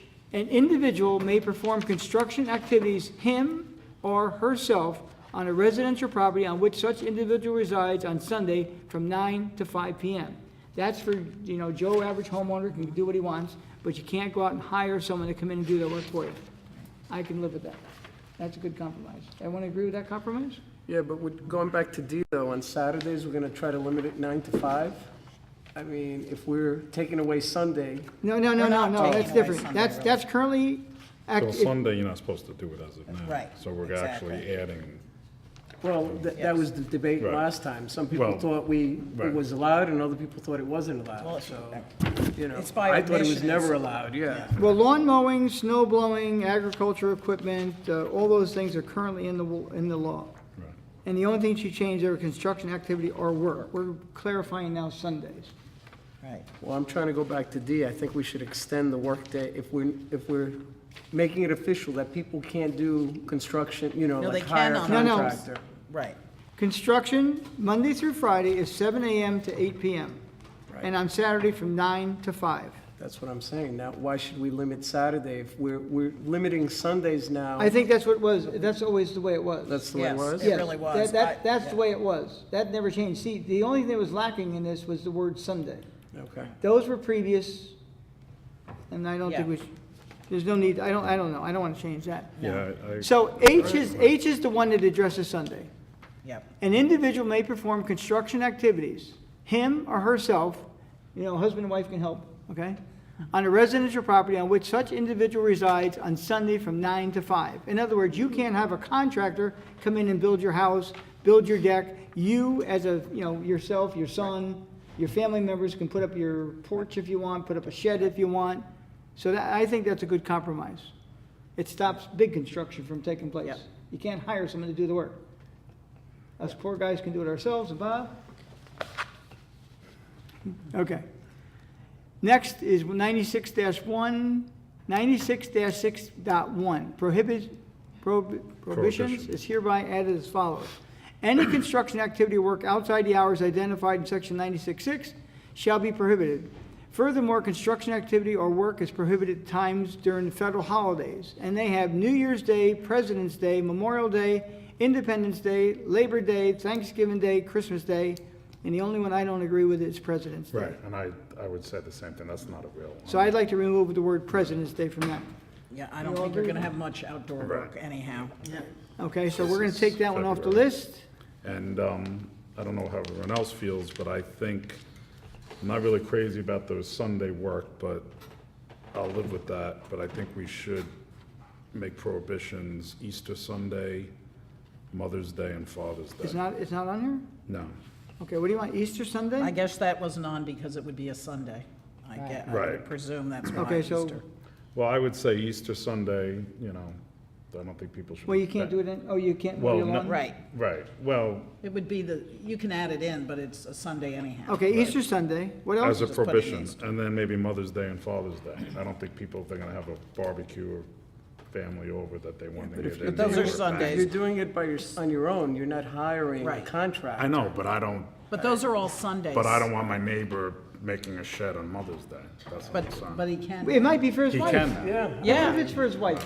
Huh? I mean, it's up to you guys, I'm that's not just comfortable me. with that. So you want them to work on Mother's Day and? That's their choice. It's Yeah, a but that's- but those are all Sundays. I think that's why, well, I especially think But with if we're Easter. gonna allow people to work on Sundays, 9 to 5. Right, you have I to do- think you have to Right. in outline. In their fairness own to house. in their own house, right, but I think in fairness to the neighbors, Easter, Mother's Day, Father's Day, they may not wanna hear the neighbor making stuff. I mean, this is just me talking, it's up to you guys, majority rules. What if Will's gonna put up a new deck for his wife?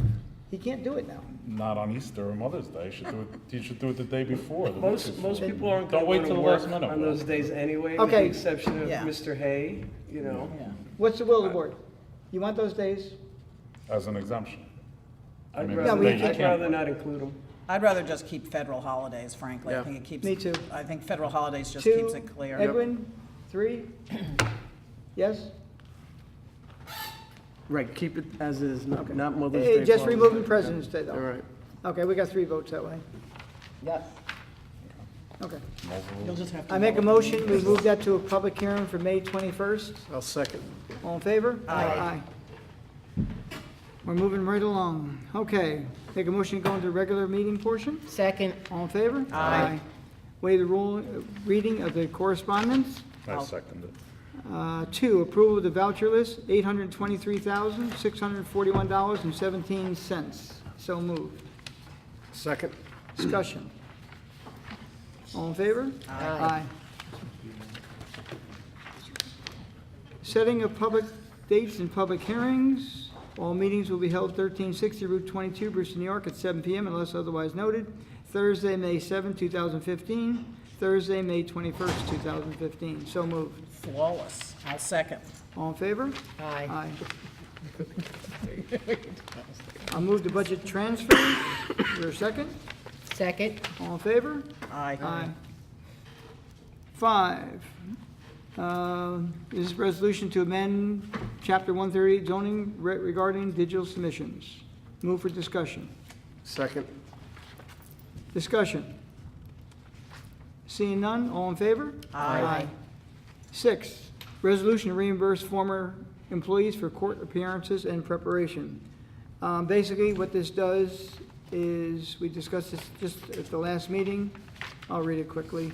Resolve, if a former town employee or elected official is required by town and our attorneys representing town in litigation or potential litigation matters to assist or give testimony, the following will apply. 1, the former town employee shall be entitled to be compensated for his or her time, provided he or she has been subpoenaed or asked in writing to provide testimony on behalf of the town by an attorney representing the town in a litigation matter. 2, in order to receive compensation, the former employee shall submit invoice/voucher to the Town of Southeast Town Supervisor or the attorney representing the town shall audit and, if appropriate, shall sign off on all periodic vouchers submitted by the former employee or officer for time, mileage, tolls, and parking fees. No other expenses shall be reimbursed. A, the former employee officer shall be paid an average hourly rate for the position that he or she last employed at the time he or she was last employed by the town as determined by the town accountant. B, the former employee shall be paid the federal mileage reimbursement rate in effect on the date such mileage is incurred. C, the former employee shall be reimbursed for all tolls and parking fees actually incurred upon presentation of receipts for such charges. So moved. I'll second it. Discussion. All in favor? Aye. Okay, next is a resolution to fill, an appointment to fill the unexpired term of the Ethics Board. You know what, I lost my, anyone have the thing I gave to that person? Resume? Okay, okay. What's the name of the person? Nancy Jacobs, I believe is the name. No. I got it right here. What's the name? We'll be Her name is appointing, Nancy Nancy L. L. Jacob, we'll be Jacob. appointing some random person. Okay. It's like, surprise. Okay, resolved that the town board of the town of Southeast hereby appoints Nancy L. Jacob, J-A-C-O-B, to fill the unexpired term of Peter Perry of the Southeast Ethics Board, and further resolved that this appointment shall take effect upon the taking and filing of the appropriate oath of office with the town clerk of the town of Southeast. So moved. Second. All in favor? Aye. Financial report by the supervisor. It's still way too early in the year. Everything is good right now. I hope it lasts that way the rest of the year. Again, because of the tough winter, we do have money still in the budget, but will it be enough for November, December? That would be questionable, and it all depends on the weather, and I can't believe I saw snowflakes today. know, it's crazy. So, in upstate, they had about 1 to 2 inches, so yeah, just never know. But other than that part of the budget, everything at this point in time, of course, is pretty easy. Okay. Recognition of the public for comment. Recognition of the town board for comment. Yes. It's really fast. It's Earth Day cleanup. It is this Saturday and Sunday. I will be in the village handing out bags, gloves, and safety vests, some safety vests. So that's April 25th and 26th from 8 to 12 at 60, in front of 67 Main Street. So please, if you see this before then, come out and clean up our roads. They really need it this year. Thank you. Thank you. Anyone else? Edwin, thank you for your presentation this evening. Thank It was you. very, you did a very nice job. It was very Appreciate nice. it, thank you. Yeah, and thanks for And for- mentioning me first when I told you not to mention me at all. That's what you get for saying that. I don't want you to get into the habit of thinking I listen to you. Oh, God. You know, Bad enough I want to crawl under the table as it is. Jeez. Tony is very meek, but he is a Vietnam veteran who received the Purple Heart. He served in the Marine Corps. And we thank you for your service. You Yes. know you don't want to hear I it. will correct that, he is humble, but the Humble. man is not Okay, meek. I apologize. He That was is the not proper meek. word, humble, yes. Thank you. I was gonna say self-effacing. Yes. I'd have to ask for a definition of it, but I will not. I'll make a motion that we close tonight's meeting. I'll second. All in favor? Aye. Thank you. Thank you, Judge Headley, for your work on this.